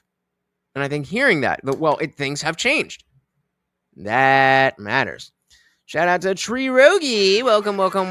Said I had a blind bully 40 years ago in my school, and my parents bought me corduroy pants so the blind bully could be me. What? Oh, so the blind bully can be what? I'm gonna need more context here. What does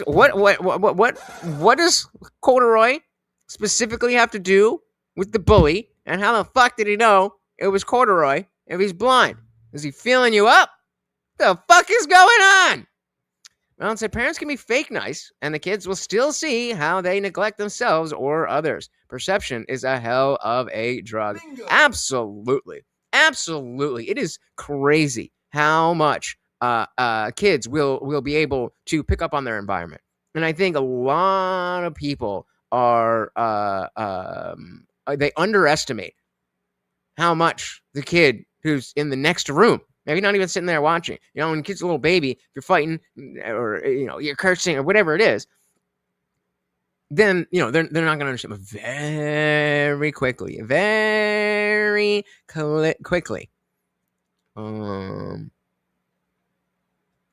kids don't see mom and dad fight, they'll have weak trash talk. Well, that's what bullies are for.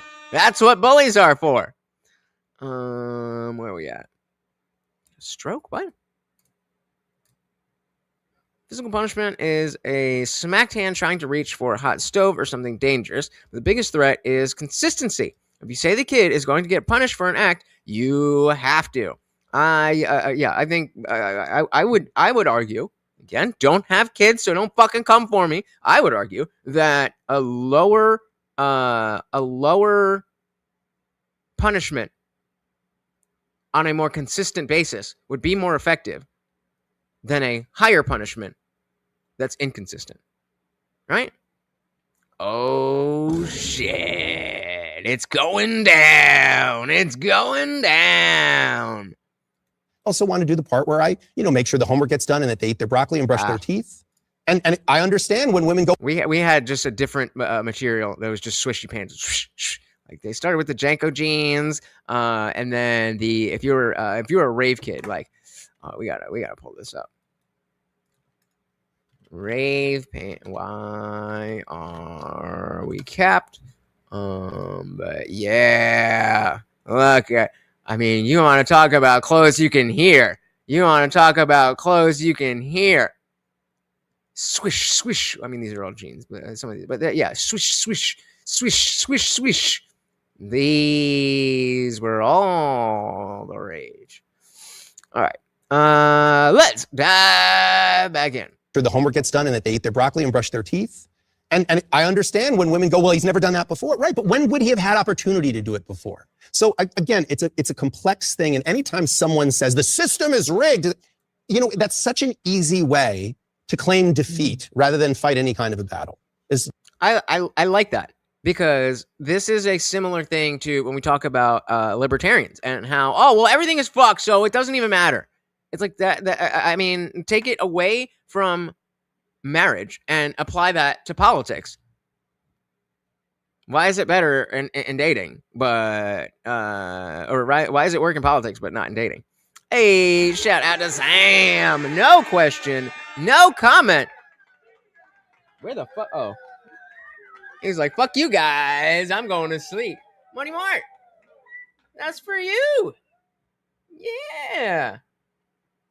Eat it, dummy. There you go. That's for you. Thank you, Sam. Very, very much, sir.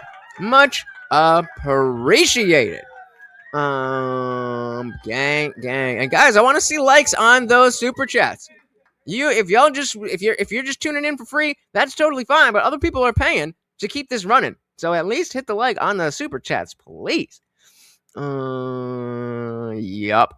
Yup. That whole thing. Yup.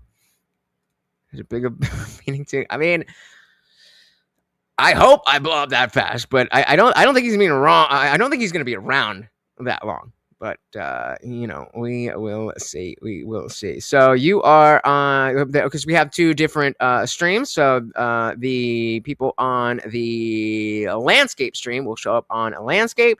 And I think Jason was on vertical, right? So you'll only see the one that you can. I'm looking for a way to see if we could merge all the chats into one place. But I don't know how to do that. So if you know, let me know. Otherwise, we'll be working on it. All right. Shout out again to our boy Sam.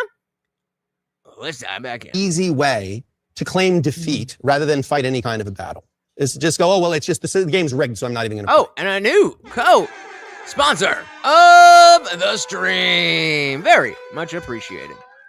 Yeah. And James, I'm curious what happens when people come in and sit down with you. What percentage, broadly speaking, would you say of people who are, I mean, it sounds like the way you've presented it is kind of the vast majority of people get married with good intentions of staying together, sure, and then it doesn't work out because they probably didn't do the things that they did initially to make it work, right? So there's none of this like planning and manipulation or whatever. But by the time they get to a divorce, are people in a different place now and they're kind of like F you, or I'm going to make you pay for the XYZ? Sometimes, yeah. XYZ. I mean, I would say I get a number of varieties. So I get what I would call the tire kickers, which are the people who come in and say, I'm not ready to do anything yet, but I can smell that things aren't going right, and I'd like to just know what my rights and obligations potentially are. I love those. I did have it. I knew it. I knew it. Dilly dilly to the purple belts. We gotta get it. I'll fucking figure out a way to film it. I don't know. Are you guys the same weight class? But I mean, hey, it's BJJ. It's not supposed to matter, right? It's not supposed to matter. So we'll see. People. I prefer those people. I think it's really good for a person to come in when they're having some problems and they say, you know, I want to understand, like, what will it look like if this goes in that direction? Why do you love them? Because I think they're being proactive. And I think they're asking a question they probably should have asked before they got married, which is what legally is going to happen when I sign a marriage contract and what effect does it have on my rights and obligations? And most people have absolutely no idea what they did legally when they got married. It's the most legally significant thing you're going to do other than dying. And you didn't even get a pamphlet. You didn't get anything that explained to you what it was legally, that you opted out of the title system. Like, that's amazing. Like, if you buy your wife a Rolex watch, you bought yourself one half of a Rolex watch. Like, you're one person. One half.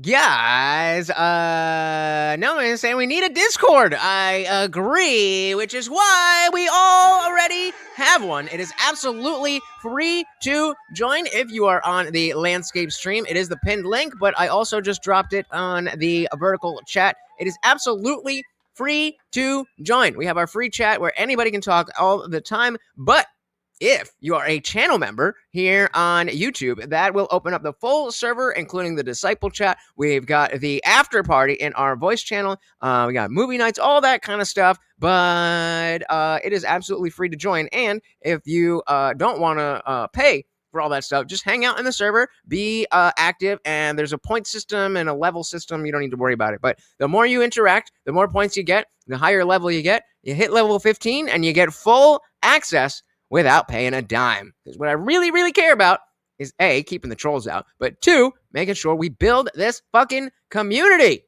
Come on through. The law. But no one ever explains that to you. We're just talking about what cake you're going to have. So I think that it's valuable for someone to come in and say, I'm thinking about this direction, or I'm afraid. Nice, bro. Fucking dilly.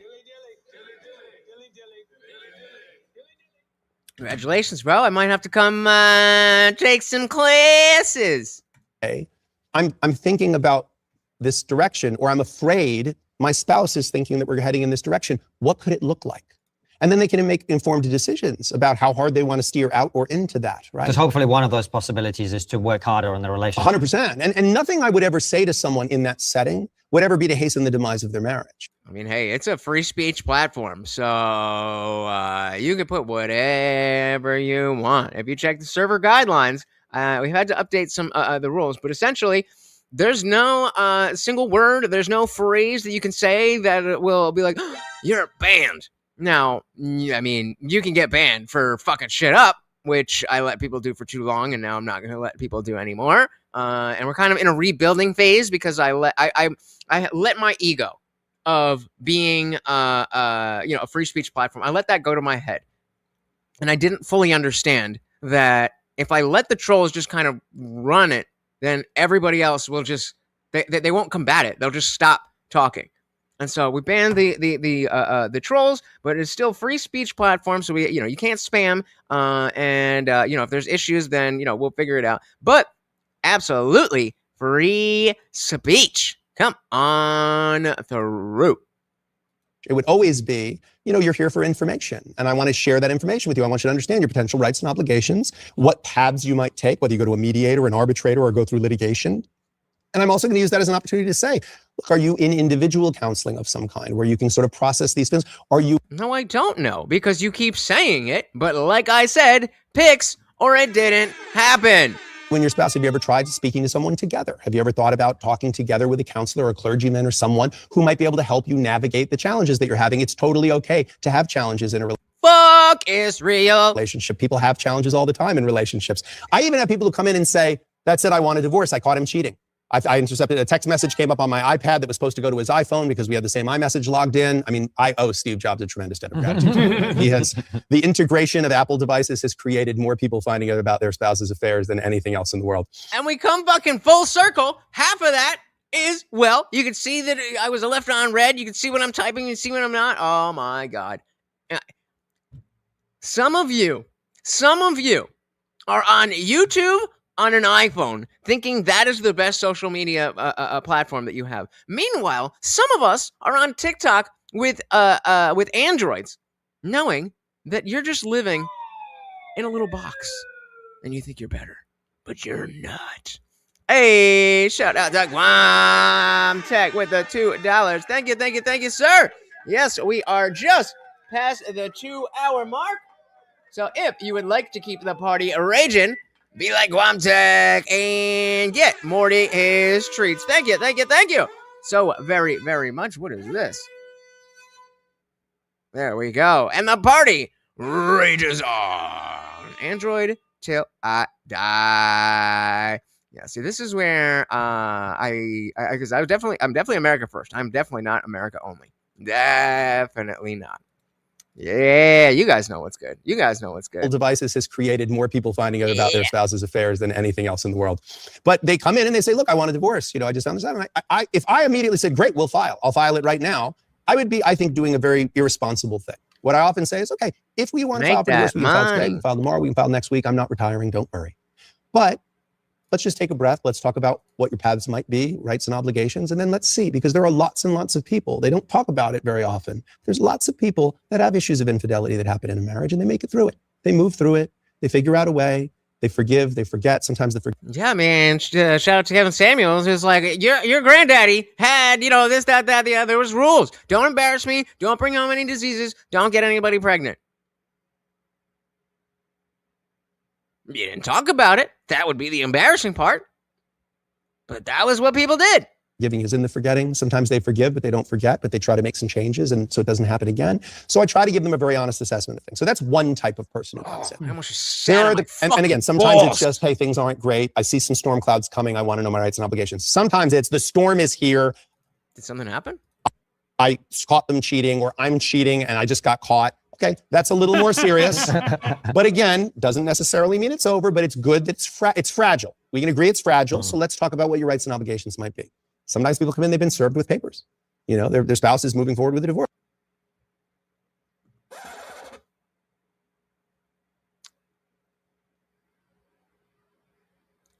Hillary Clinton, right?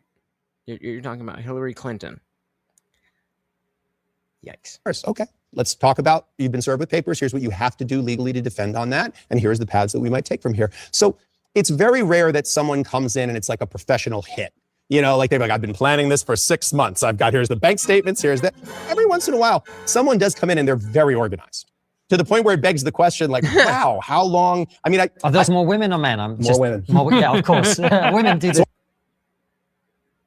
I mean, what is she looking like in these? I know I'm not going to be like, oh, well, she looks good. What exactly are we? Let's. A day ago. Of course, tiny fucking picture.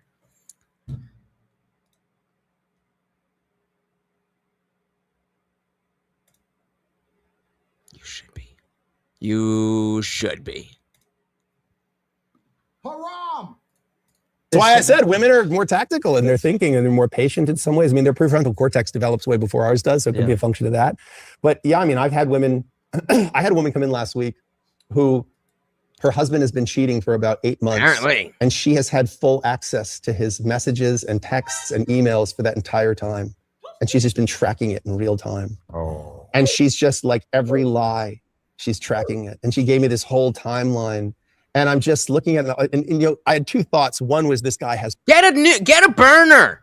If you're gonna cheat, get a fucking burner. What? No idea. He has no idea that he's completely exposed.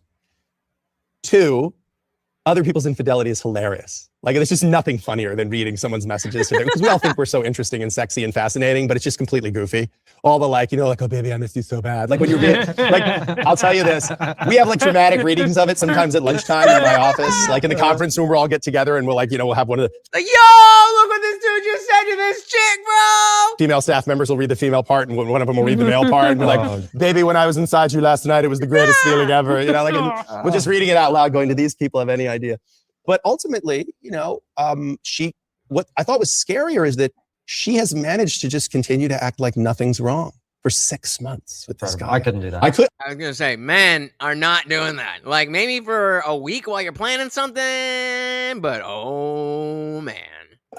I couldn't do it for a day. No, I'd be like, 6 months. Yeah. Like, and I mean, explicit stuff, which by the way, I will tell you as a divorce lawyer, you end I'm gonna take you behind the scenes. up having to see a lot of naked pictures of people, and it's never people you'd want to see naked pictures of. But it's like being in a nude beach. It's never. I kind of like just looking at any kind of titties, so I don't really care if you're a try. I just like titties. Never people there that you'd want to see naked. But James, this is a question I really wanted to ask, because I don't think we talk about divorce. Do people regret divorce? Do people look back? Have you ever seen that where people go, you know what? He was the love of my life. And yeah, it was a heat of the moment. I said what I said. We did what we did. But maybe 30 fucking years ago. Actually, we kind of threw it away. I think what you're describing is people regretting the demise of a relationship. I think divorce is burying something that's dead most of the time. And it's not, man, I regret that we buried that. It's, I regret that it died. Or I regret that it ever became a thing. Or maybe not. I don't know. Especially if the kids are there. I don't know. People, I don't make it rain. I sell umbrellas. I think that there are a lot of people that say, we could have done better. We could have done different. I'm a divorced man myself. I've been divorced for 20 years from the mother. Ooh, HR getting serious. I bear the shame of my indiscretions. It makes for a bed of nails. Yikes. You need Jesus. They're my kids, and a very friendly divorce. She's a lovely, lovely human being. One of my favorite human beings in the world. She's been remarried for 15 years. Our oldest son just got married a couple of months ago, and we had a wonderful time, all of us at the wedding. But I mean, boobs. That's why, at the end of the day, I am definitely a tit man at the end of the day. I've talked about how I can't do no ass. I can do, if you have, a little something, that can work. But if you're like stacked and then on the back you're flat, that just ain't gonna work for me. And the other aspect to that is if I'm going to a nude beach, I'm thinking about this as I'm saying it. But like, I do not feel like seeing just like a naked butt is as fun as just looking at some titties. I mean, like, I'm not. Nobody's saying that we're operating off the premise that they're already not attractive. But I'm saying if you're walking down the street and some National Geographic looking chick has her tits out, are you not gonna look? Exactly. Her family, my family, all of us together. And I have to say, like, there are many times where she and I, even though she's very happily married, will say, like, man, we really screwed that up. We screwed it up. If sheer power of will could make two people love each other forever, we probably would have. But we just got a lot of things wrong. And then sometimes you're so far from center that... not to get too vulgar, but of the three zones, the three no-no zones, ass is at the bottom of the list. I love a nice, pretty view from down there. Some chicks have the fucking the burger buns where you just don't see anything, and then the other side is the roast beef. If we're talking, if that's the spectrum where you're over here, wait, where are you? How many people are on vertical? So okay, if we're over here and you got the hamburger buns, and then over here you just got a super roast beef.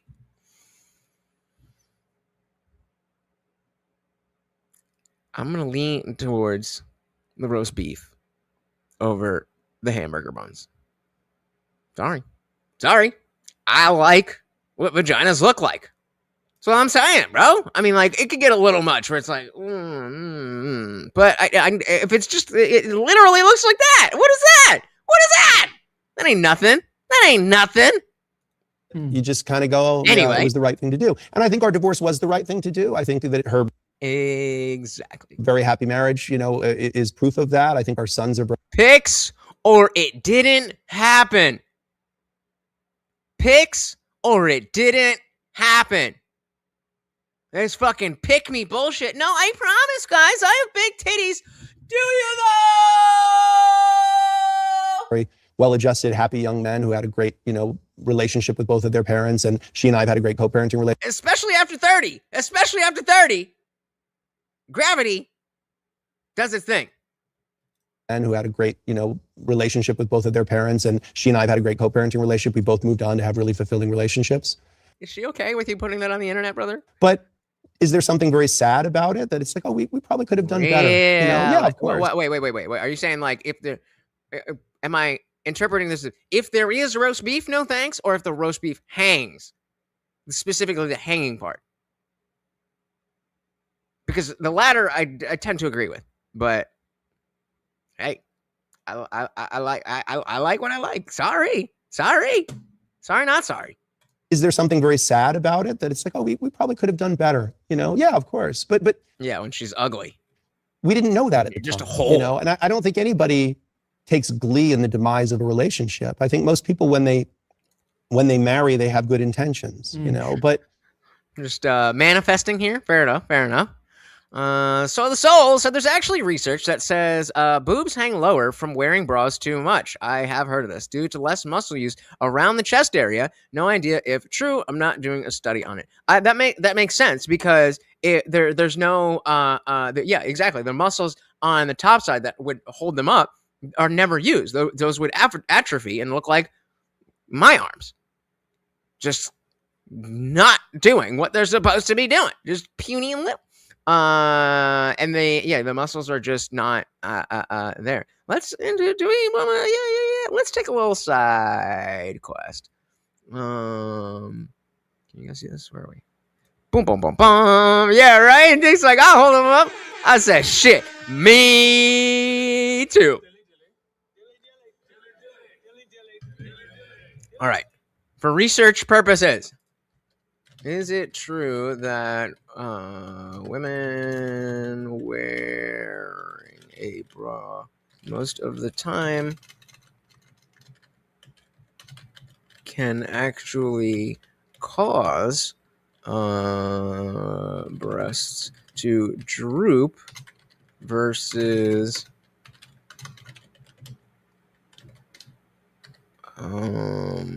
let's say a woman who goes more natural. Naturally. Bras are oppression. Always show the boobs.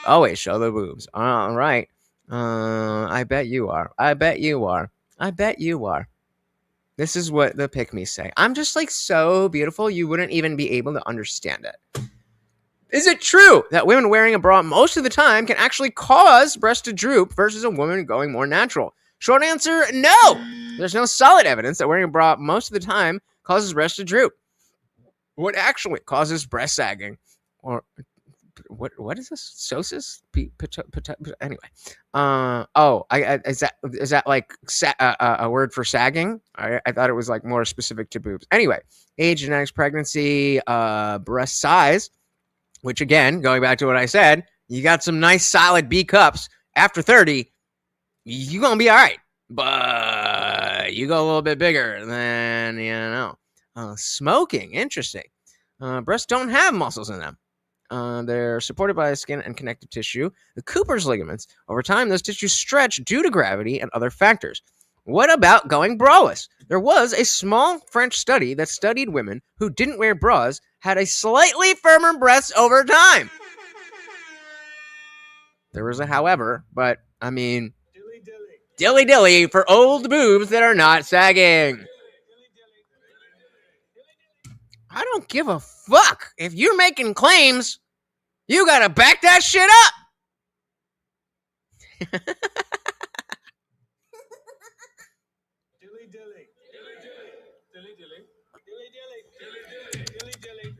All right. What is the however? So we said slightly firmer over time. However, it was not large scale. It wasn't randomized. It hasn't been strongly replicated. It mainly involved younger women. So it's not strong evidence to conclude that bras cause sagging. So the practical reality, wearing a bra does not weaken breast tissue in a proven way. Not wearing a bra does not guarantee perkier breasts long term. For larger breasts, a bra may actually reduce the stretching over time by limiting excess movement.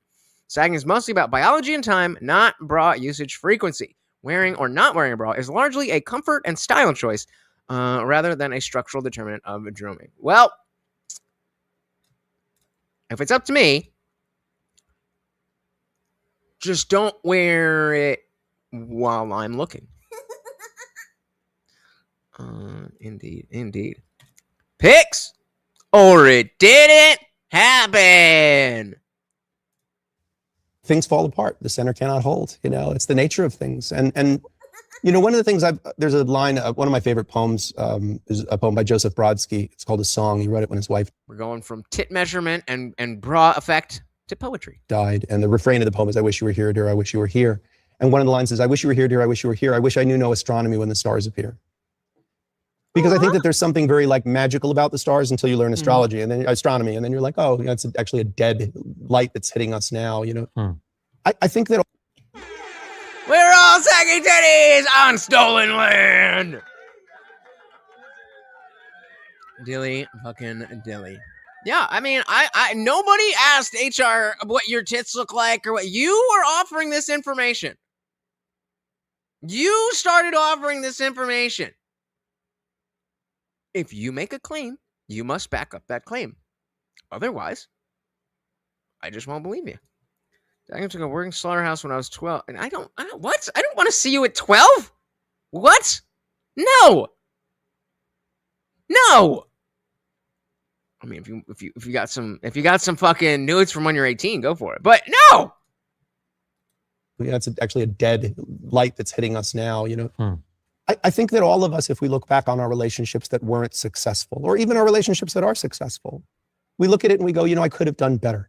There's almost nothing I've done in my life Vagine. that I don't look at and go, oh, I could have done better. The first 3 years of your child's Very nice. life, I bet there's some things that you go, I wish I'd been a little more patient. Went to nothing. Oh no. Or I wish I'd handled that differently. And That's my heritage. That's my heritage, guys. I think that's a sign of a mature human being to say, Just to be clear, I was never a Bob's and Vagine person. Differently. And I think that's a sign of a mature human being to say, no, thank you. We do not want that. What we actually want is just verification of the claim that you have big boobs now. So anytime 18 to 63, that'll do. That'll do, pig. That'll do. I could have done better. And I wish I had done better. But we did what we did. We made the choices that we made. I think that the hard thing to do, and therefore the right thing to do, is while you're in the relationship, constantly subject yourself to that vigilance, rather than later look back and go, what could I have done to keep this together? While you're in it, what can I do to keep this strong? What can I do to help this person feel loved and seen? What do I need from this? Because I think the most dangerous, I will tell you, in 25 years of practicing divorce law and seeing very candid versions of people, I think the most dangerous lies we tell are the ones we tell ourselves. I think we constantly lie to ourselves about what we need and what we want, and what will make us happy and what won't. What I need and want is some titties. Let's go. And I think that if we could be more honest with ourselves, it would be the starting point of being more honest with our partner. It's a really, really interesting insight into human nature. And I suppose the question I wanted to ask is, do you think sometimes divorce is the easy option? And maybe also, do people then try to go for a divorce and they discover it actually isn't that easy at all? It might. Good question. It might be the conclusion of their problems, but actually. No male or underage boobs anywhere in my awareness. I don't want any man boobs or child boobs in anywhere around me. That is the type of shit that will get you banned from Discord. So don't do that. But I mean, hey, I'm not gonna ban you for saying, hey, I'm a fucking creep. And you said you like 12-year-olds or something. I mean, yeah, I'm gonna make fun of you. I'm gonna call you nasty fucking piece of shit. But you're not gonna get banned. Free speech. It's very painful Yeah. and traumatic, and especially terrible for kids. Yeah, I mean, I think you're always trading one set of problems for another. If you're unhappily married, you have one set of problems, but you don't have another. If you're divorced, you have one set of problems, but you don't have another. If you're single, one set of problems, not another. Married, one set, not another. So I think life's about picking the set of problems you're interested in having and then moving forward with that set of problems and trying to live your life within that set of problems, right? I think that sometimes the process of divorce is something that reminds people what they mean to each other. So I have seen a lot of divorces that start and then stop. And I don't find that surprising. I mean, I find when you're in the midst of death, or illness, you're the most acutely aware of the value of life and good health. I think, when you get over being sick, you find yourself going, oh, I'm going to take better care of myself. And then you forget. And then you don't. You don't. I'm never gonna drink again. And then you do. Hey, my goodness! Soil to soul with the Big Ten. Oh yeah, you woke up for that shit, didn't ya? Let's get Morty his treat. Thank you. So eat it, motherfucker. What do you think it is? It's the same shit you eat every goddamn day. What's the matter? Yeah, what are you doing? There you go.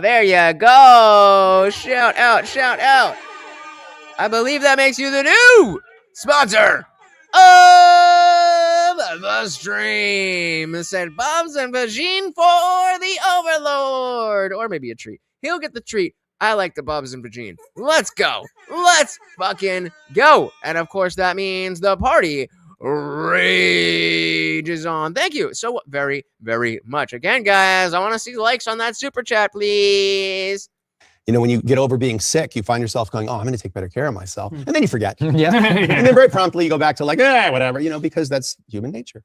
But I do think that sometimes we have to come right up to the edge of losing something to see the value that it has in our life. Sometimes physically separating from someone is something that makes you feel their absence in a real way. So I think that's a piece of it. I do think that there are people that never recover from their divorce. I think that there are people who the wound of it and the process of it, because divorce can be incredibly ugly. I mean, it's intimacy weaponized.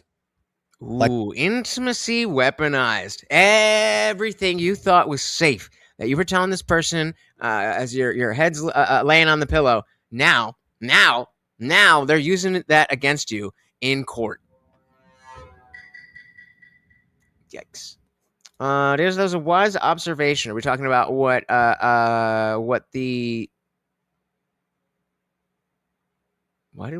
Did you mean to do that? I'm gonna assume that Glomtech is driving and meant to hit the like button. We'll keep that up for a little bit. Where are we at?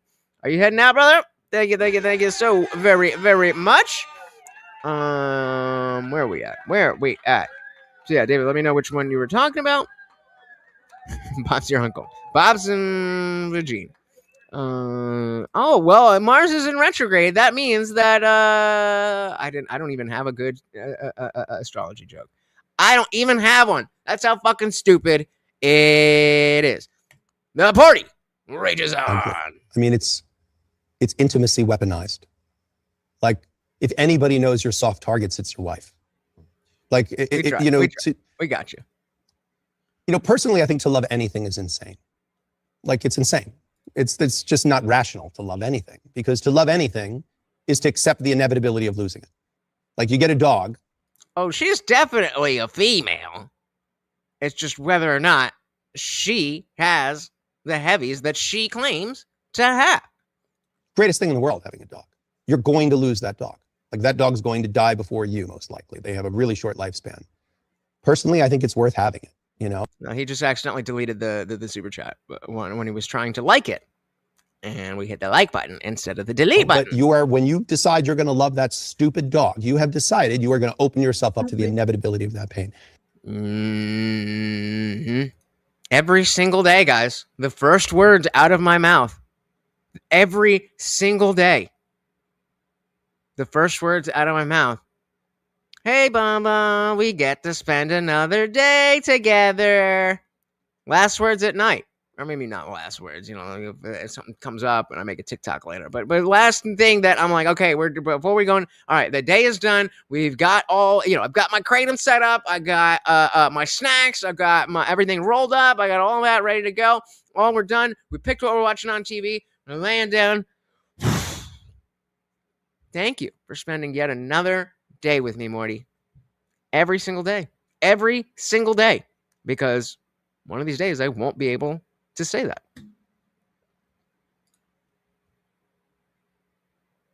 Yep. Sam Sabine wasn't an ugly divorce. It still had a serious effect on my future outlook on dating and relationships. It really does fuck you up if you're like me and let it. So what do you, Sam specifically, but anyone, what do you think is the idea behind why he'll go over the numbers, but the numbers of people who get divorced then get married, like, they're on their fifth marriage. Like, most people either don't get married or get married once, and then the next thing is you're married, I think, 3 times, and then maybe even 4 before 2 or something like that. What do you make of that? Because you're saying, if you're like me and let it. So are you saying that was what you did and you let it get too deep? Or are you saying that's just kind of the basis? Only if you don't know what kratom is, don't fucking look it up. It do be like that. This is my way of staving off opioid withdrawal for the last 10 years. I'll deal with it eventually. All right. So said some things fuck us up even if we don't think we are letting it in. Oof. Bars and facts. Stupid dog. You have decided you are going to open yourself up to the inevitability of that pain. So I think there's a tremendous amount of bravery involved in loving anyone or anything. Because to love anything is to say, okay, I'm going to accept the pain of losing this. Because you will lose your wife. You'll lose her to death or you'll lose her to divorce. I hope you lose her to death. What a bizarre thing, right? I hope your wife dies. But yeah, and I mean, finally we got rid of our troll who decided it's funny that my grandma died a few weeks ago. But I was on the phone with my grandfather. And just having that weird discussion of grandma's dead, checking in, don't really know what to say, hope it's whatever, and just talking about the fact that she had been in hospice care for a while, and they went to home hospice care. She was surrounded by family members in her own bed. I mean, if we could all be so fucking lucky. She lives to 95 years old. 95 years old and got to pass away. I mean, crazy. Shall we all be that lucky? Oh yeah, it's nasty. Did I bring it down? I didn't bring it down. I mix it with water. I used to mix it with water and either a bunch of sugar or half water, half Gatorade.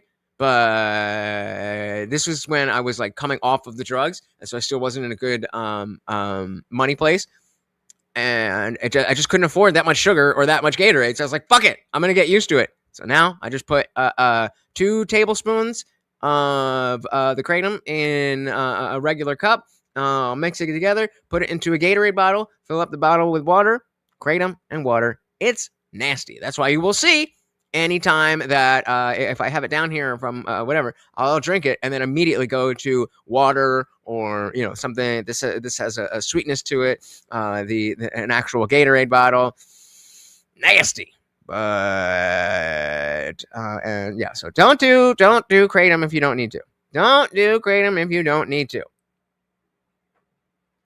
The ability to be vulnerable and be graceful about it is a must for a lasting partnership. Trust has to be built for that to happen. That part isn't easy to start for sure. And I think, I mean, as somebody who was in a serious long-term relationship, as serious as you can be at 15, 16 years old, I feel like the beginning part has become exponentially harder. Exponentially harder. Because there's such a mentality of, are you the best thing for me or no? Just based off the most superficial shit. So that's why we hang back. We hang back, stack money, and the bitches will come crawling. Right? Am I right? Am I right? In what world do you say, as a courtesy, I hope your marriage ends in death? But I do. I hope your marriage ends in death, because the other option is it ends in divorce. So I hope it ends in death. So there is something about saying, okay, I'm going to fully accept the risk of this. That's the other way to do it, but I like to have a little bit more control. So knowing that I have 28 ounces of whatever, obviously the scoops are not the same, but I have an idea of like, okay, 3 gulps is what I need for this. That way I can minimize it, because I'm not really trying to wean off it, but I'm actively trying to not up my dose. Okay, I'm going to fully accept the risk of this. And some of that risk is that if you let this person see authentically into who you are and what you're afraid of and what really hurts you and what your soft points are, they can weaponize that against you if they want to. Like, we all know, anyone who's in a relationship, even like the two of you are in a relationship with each other, I guarantee you each have a sentence in your head that you could say to the other one that would make them like go home that night crying. Like, anyone you're close with and know and care about, you know what they're insecure about, you know what they're afraid of, you know what they're ashamed of. So you have in your head, you got it in the chamber there. You got a thing that you go, if I ever, I would say this to that person. And by the way, you probably would never want to say it to that person, because when you love someone, but you know it, you wouldn't want to hurt them. Even if they hurt you, you wouldn't. That's why I tend to be a little bit more of a forthcoming person. Like, there's definitely a time and place to kind of cater what you're saying for the situation, but especially for doing this. Like, if I'm going to call somebody out or somebody's going to call me out, we're going to have the conversation. Like, I'm not going to pussyfoot around what's going on, because that's just how I operate. Like the other day I was on a panel and someone was, causing trouble, didn't like what I had to say, and put the host in a really bad position. I'm like, okay, well, he's just, anytime I talk, you're a piece of shit, you're a piece of shit, you're a piece of shit, you're a piece of shit. So the host is like, all right, well, what do I do here? And like, I was trying to appeal to the guy who was just saying, oh, you're a piece of shit, you're a piece of shit, saying like, hey, you're putting the host in a bad position here. I'm a better draw than you. I'm more entertaining than you. He wants me here more than you. I am more likely to get him money, to get him subscribers than you are. Why did you have to make me say that? We all know it. But if the host says it, well, he's got more subscribers, or I like him better. Well, that's a shitty position to be in for the other person. And so I took the bullet. Yeah. And I was just like, because the dude was like, well, why are you, because I'm a bigger fucking shit. That's how this works, dude. Be more entertaining, get more subscribers, then you can talk shit to me, and the host will kick me. But we're not there. Elijah, shout out. Let's dive back in. I want to hurt them like that. But I guarantee, the thing you could say to your wife, and your wife knows the thing that she could say to you that would reduce you to just absolute tears. That's the risk.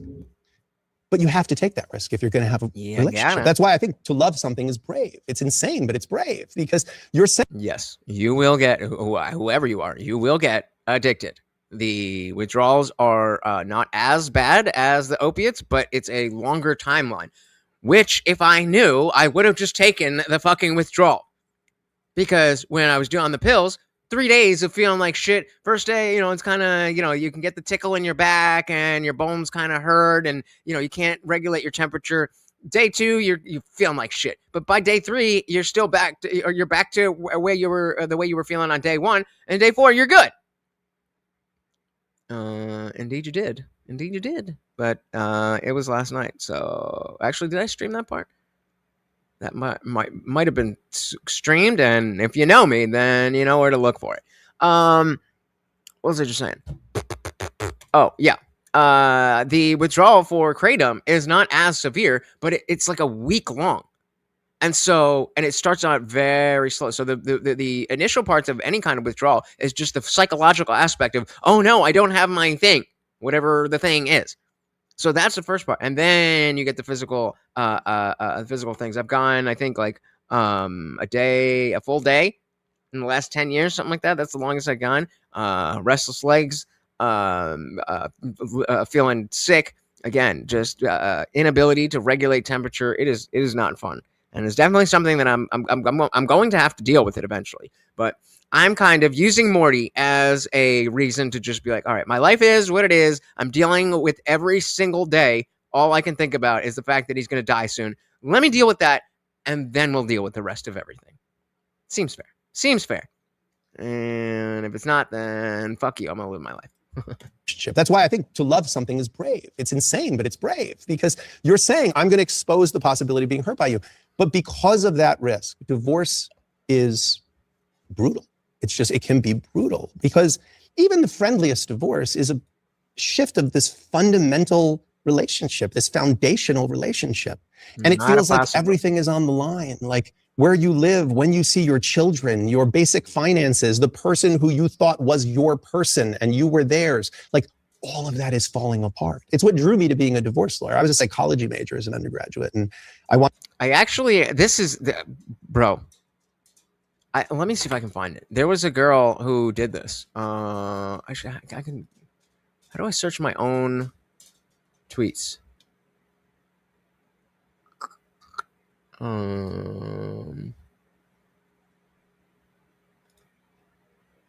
God damn it! How do I search my own tweets? To go back to here. Here. There we go. Okay. Clone. Really?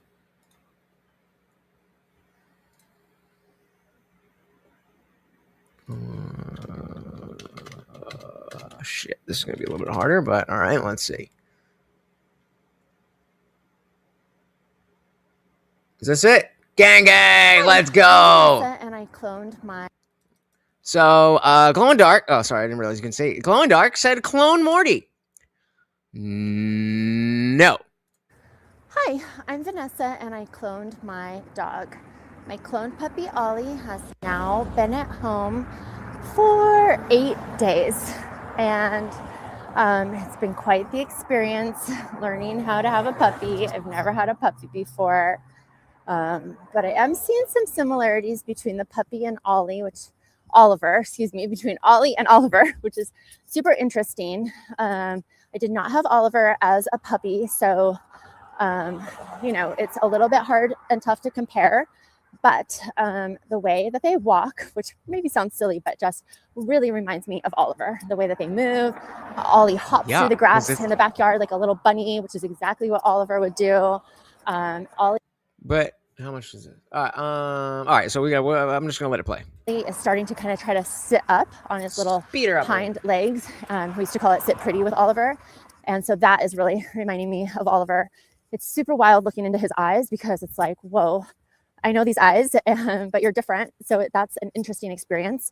When I took him to the vet last week for the first time, the vet was like checking him, and she was like, "This is so wild! Like I already know this body. Give me a freaking bone here. Like, this is going to be here. This little anomaly is going to be there." And so it's just been a very interesting experience. We're in the trenches trying to survive puppyhood. If you have any tips or tricks on potty training or crate training, please let me know. So, I mean, this is just her talking about her experience of her clone dog. And so if you're not exactly sure what is happening, she had a grown dog, and then that dog died, took that dog's DNA, and made a new puppy. So when that puppy grows, it's going to look and act very, very, very, very similar to the original dog, but it's a different fucking dog. It's a different fucking dog. So every single time you look at your new dog, you are literally going to see your dead dog. What did I say about it? I said, definitely no. I definitely know what we're not doing with the Morty Memorial Fund. Once again, thank you so very, very much to anybody who donated to the Morty Memorial Fund. Of course, the hat says Pacific Northwest. This is one of the most Portland things I've ever seen.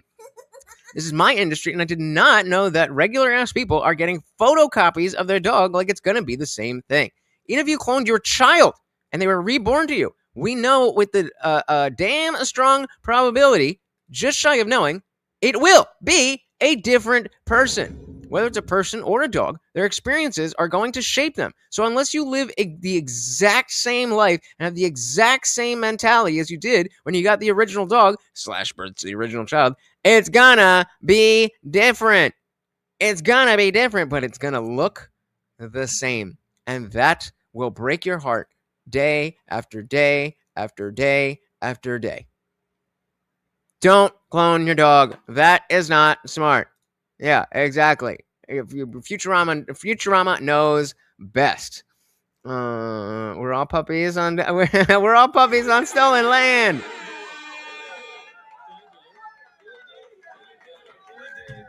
Exactly right. It's just a different fucking dog. It's a different fucking dog. Since I'm glad you're focusing on Morty, man, that shows good character. My dogs are my life. They're the best, and they deserve the best. How happy they get when I come home is the coolest feeling. Unconditional love.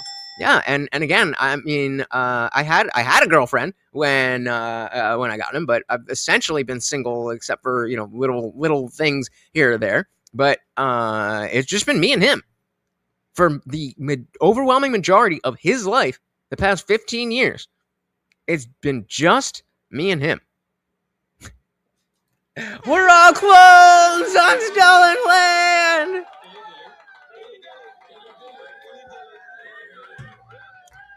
This is a good rule of thumb. Pets are family and not to be cloned. Ooh, is that a hungry dance? Let's get a hungry dance, Morty. Come on. Let's go. Let's go. Oh. That was a little bit of a hungry dance. We'll see. All right, let's finish up this chapter and head to the after party. It's what drew me to being a divorce lawyer. I was a psychology major as an undergraduate, and I said, shit, me too. It's bullshit. I wanted very much to maybe be a therapist. And then I said, shit, me too. What are we doing? What is he doing? What you doing, pal? What are you doing, pal? What you got going on over there? Are you trying to find something? Or are you trying to get comfortable? Oh, and he walks away. Just chilling. Just being Morty. Just being Morty. Get that for him. Let's beat the puppy! Listen more than they talk, and that wasn't much else. But I realized that, there is something incredible about the opportunity. Because a divorce, the barn is burned down and now I can see the moon. Like everything's fallen apart. This guy's got fucking bars. The barn has burned down and now I can see the moon. I don't even fully understand where you would use that, but that's a bar.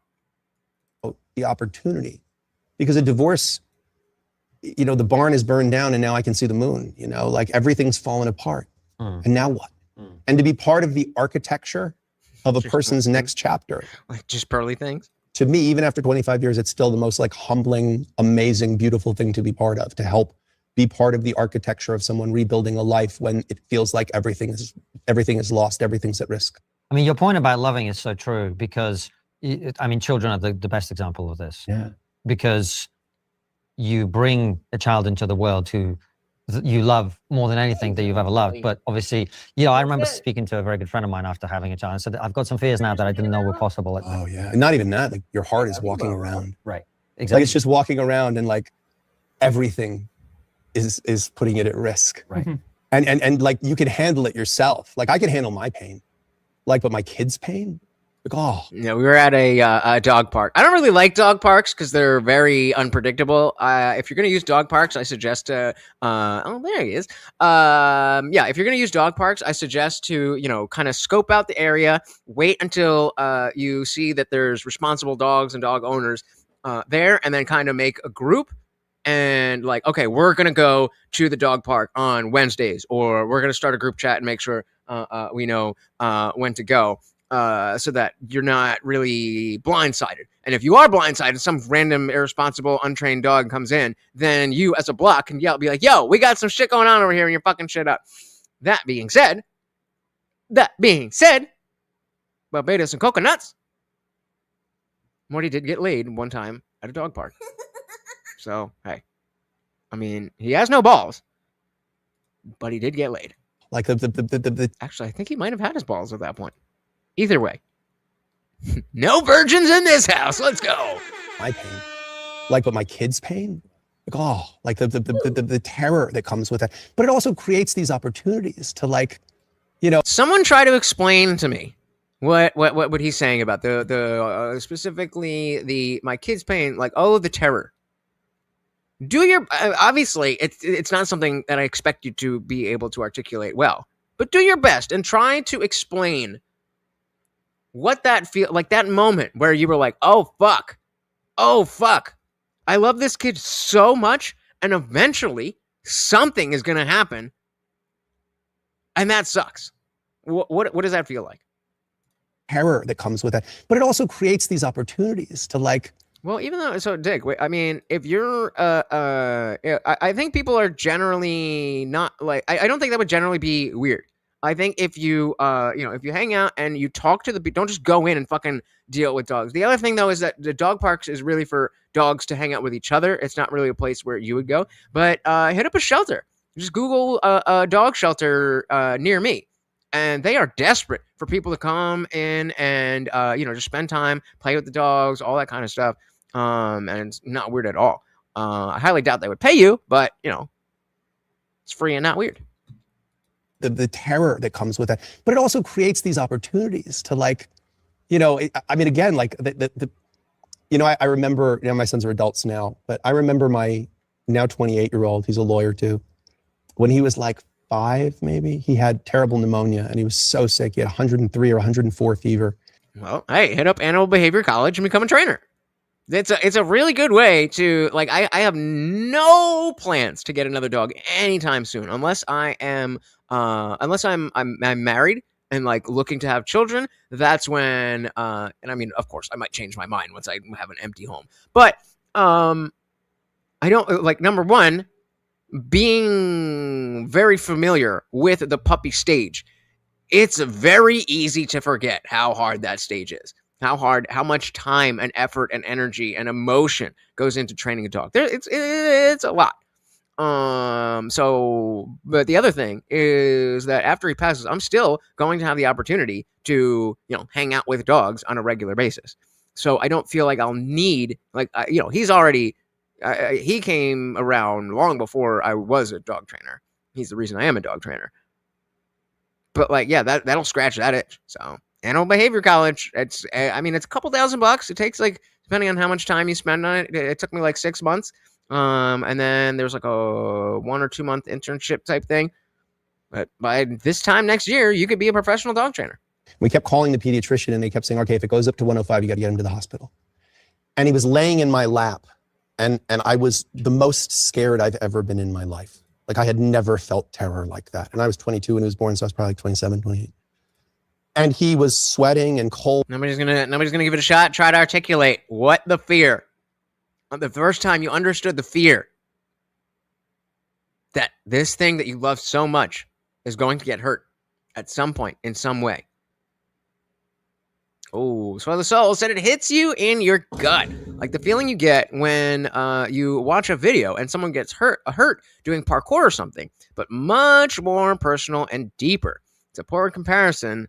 But I don't, like I said, I don't expect you guys to be able to articulate it. I don't really think it's necessarily articulable. Is that the word? Able to be articulated. But I'm just curious how much you guys say. HR Big Booth said Uncle took him to Baja and left. What? We hunted him down and found him hit by a truck. Oh, he's good now though. Or he was good from that, or did he die from that? Was he good after that? When he was born, so I was probably like 27, 28. And he was sweating and cold and like kind of like so feverish that he was out of it. And he kept sort of kind of going in and out of consciousness. And I remember having this Shit, big, me ridiculous too. smile on my face and going, it's okay, buddy, you're okay, don't worry, don't be scared, it's okay. And inside, I was screaming. I was just screaming inside, like, I can't handle this. Okay, tell me, parents, tell me how close this is. I'm not saying it's the same. I'm saying this is the best approximation to what I have. It must have been like the first, maybe even the first week, but like the first month that I had Morty. And in case you haven't seen what he used to look like, he was. This is what he looked like when I got him. So he had that little on his chest, that little white thing, and a tiny little white in his chin there, but jet black the rest of his body. And now you can see he's all gray and everything. What the fuck was I talking about? Oh yeah, so the first month that I had him, I was bringing him everywhere with me, and so I just stopped at like a Walgreens or whatever for convenience store or something like that, and I left him in the car. I was just running in to get like some candy or some fucking munchies or whatever, and I came back out. I will forever hate myself for this. He was on the seat, on the driver's seat, and had his paws up on the armrest of the door. And for whatever reason, I felt like I would be able to communicate, hey, I don't want you to stand up here, if I just took the door and kind of gave it a little jerk. Just jerked a little bit, and he would step down. I went too hard and too fast. And he, like, if this is the door, his paws were up on the door, and I pulled it, and he just fell straight out of the car and on his chin. He hit his chin straight on the asphalt and just starts yelping. Like, I wasn't trained then. I'd never heard a dog make that sound. And so, of course, there's other people in the parking lot. I'm like, oh my God. But I felt so bad because I just didn't have any way to express anything. And like, I've asked ChatGPT if, is it possible for dogs to understand apologies? And like, kind of, but not really. They do have an understanding of that relationship, but that was 15 years ago. I will never forget that. Never, ever, ever. Sam said it destroys you. I tear up whenever I think about my Rango dying. He's 14 years old. I know it's coming, and I don't know if I'll be ready. Well, I can definitely tell you that trying to, for me at least, trying to pretend that, like, because he's all sprightly and jumping around and stuff like that, we're good. That's not a good road for me. For me, the best thing is to keep that at the forefront of my mind. This motherfucker's gonna die real soon. This motherfucker, every single day. That's why I say that. We get one more day together. That's all I know. That's all I know. We get one more day together. And by keeping it at the front of my mind, it feels a little bit masochistic, but at the same time, the don't know if I'll be ready for it. I'm prepping now. I'm prepping now and have been for the last fucking year. So it's just been a black cloud hanging over my head. Your dog's gonna die and you don't know when. It could be soon. It could be a month. It could be a year. I don't know, man. I don't know. A little baby. Like I said, most handling a toddler now is getting her to understand that a lot of what she's doing could hurt her. The best we can do is raise them to manage their own pain well enough to grow for it. Yep. Shout out to Jake Go Texas. Welcome. Said seeing your child really sick, like might die sick, is a feeling of impending doom. It's like watching a car crash in slow motion, praying it will be okay when it's all over. You feel helpless. Yikes. I don't even. I have no frame of reference for that. For better or for worse. For better and for worse. I don't know. Wait,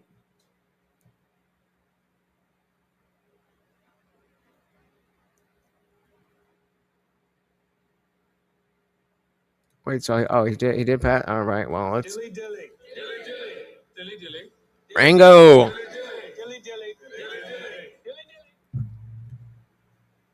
Forever in our hearts.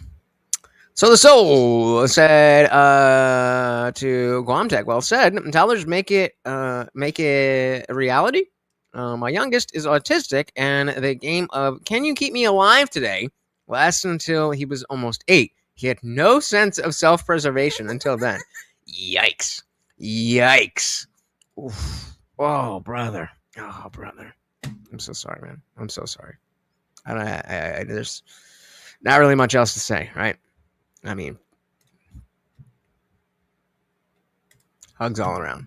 So let's see if we can end this on a little bit of a higher note. Although this seems to be getting a little bit more emotional as well. But hey, we gotta try. I don't call it a party for nothing. And if you've never been at a party where you've been doing blow and having conversations like this, then you haven't partied.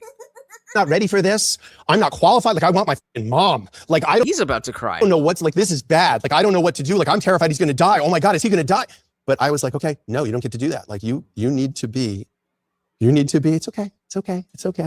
And now it's what, 20 something years later. He survived. He's fine. I can still feel that feeling.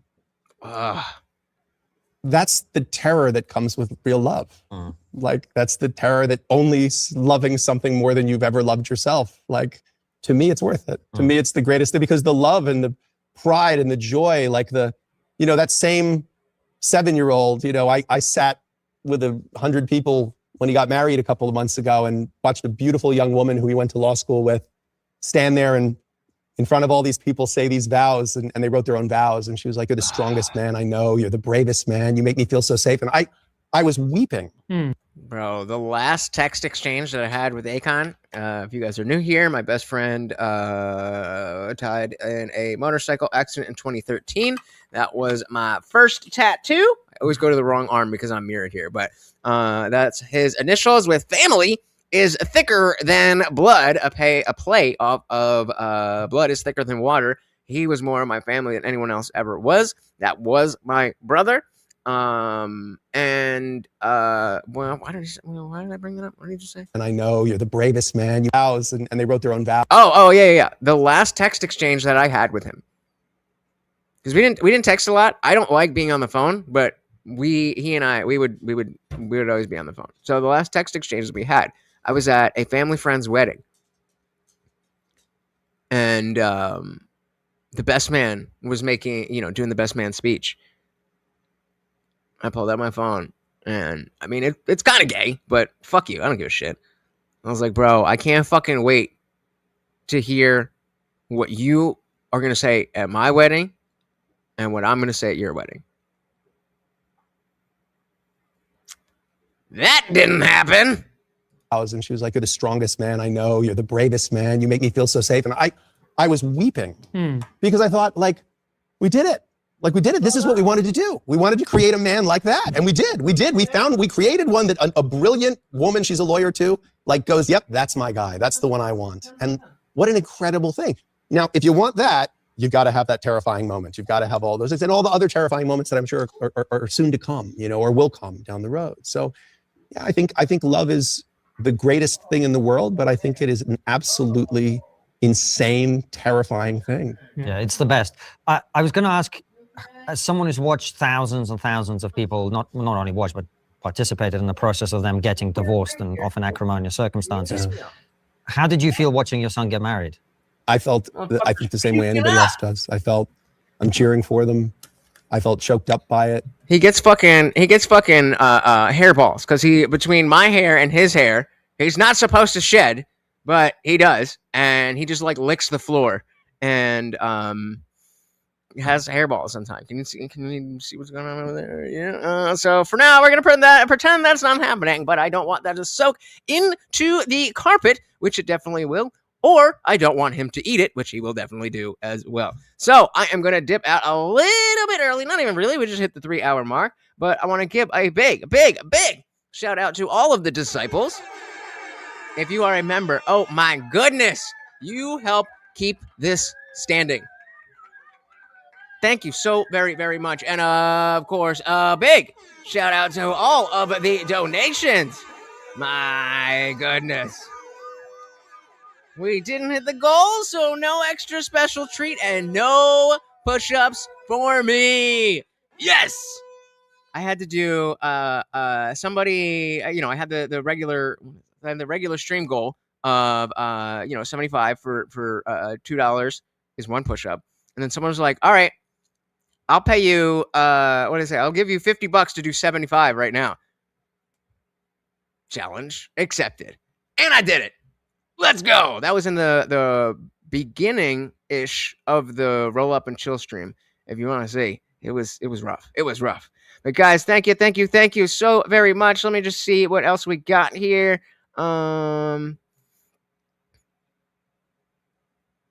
Yeah, right. So this was just saying this was the thought, and yeah, I get you. Don't do crack. I probably would have done crack if I wasn't a downer guy, but I remember smoking so much cork and I couldn't even talk. Good times, right? Good times. All right, guys, I am gonna go take care of my baby. I don't have a human one, but I got this, and he's not feeling so. Oh, look at those eyes. Oh, he thinks he's in trouble. You're not in trouble, Baba. You're not in trouble. It's okay. I love you. Why don't you just lay down? No? Okay. He does that in the car, too. He gets sick in the car, but he's like, no, I want to stand and look at everything. All right, bro. Soil the Soul. Always a pleasure to see you. Soil the Soul is an OG. And OG, thank you so very, very much for stopping by. And, of course, a big thank you to everyone. As I always say, I know that you could be doing anything else in the world, and yet here you are hanging out with me and the little puppy. So that really, really, really does mean the world to me. Again, a big shout out to the people who are opening their wallets. But even if you're not, even if you're just hanging out, I understand that there's a million other things that you can do. So choosing us really does matter. If you are new here, please do hit that subscribe. I am live every Monday, Wednesday, Friday, 8 p.m. Eastern, and sometimes whenever I feel like it. I was live for like 5 hours last night. And then I did another stream because I was on somebody else's mail. Subscribe. It's worth it. And you know that YouTube sucks with those notifications, so you may as well ring the bell so you never miss an Indian Jesus live party ever. Again, big shout out again to our sponsor, Soil to Soul. Thank you so very, very much. Once again, this is the Overlord Morty, and I have been your host, Lutch, aka the Indian Jesus, here to resurrect the second coming of Common Sense. Until next time, guys, we are out of here. Peace.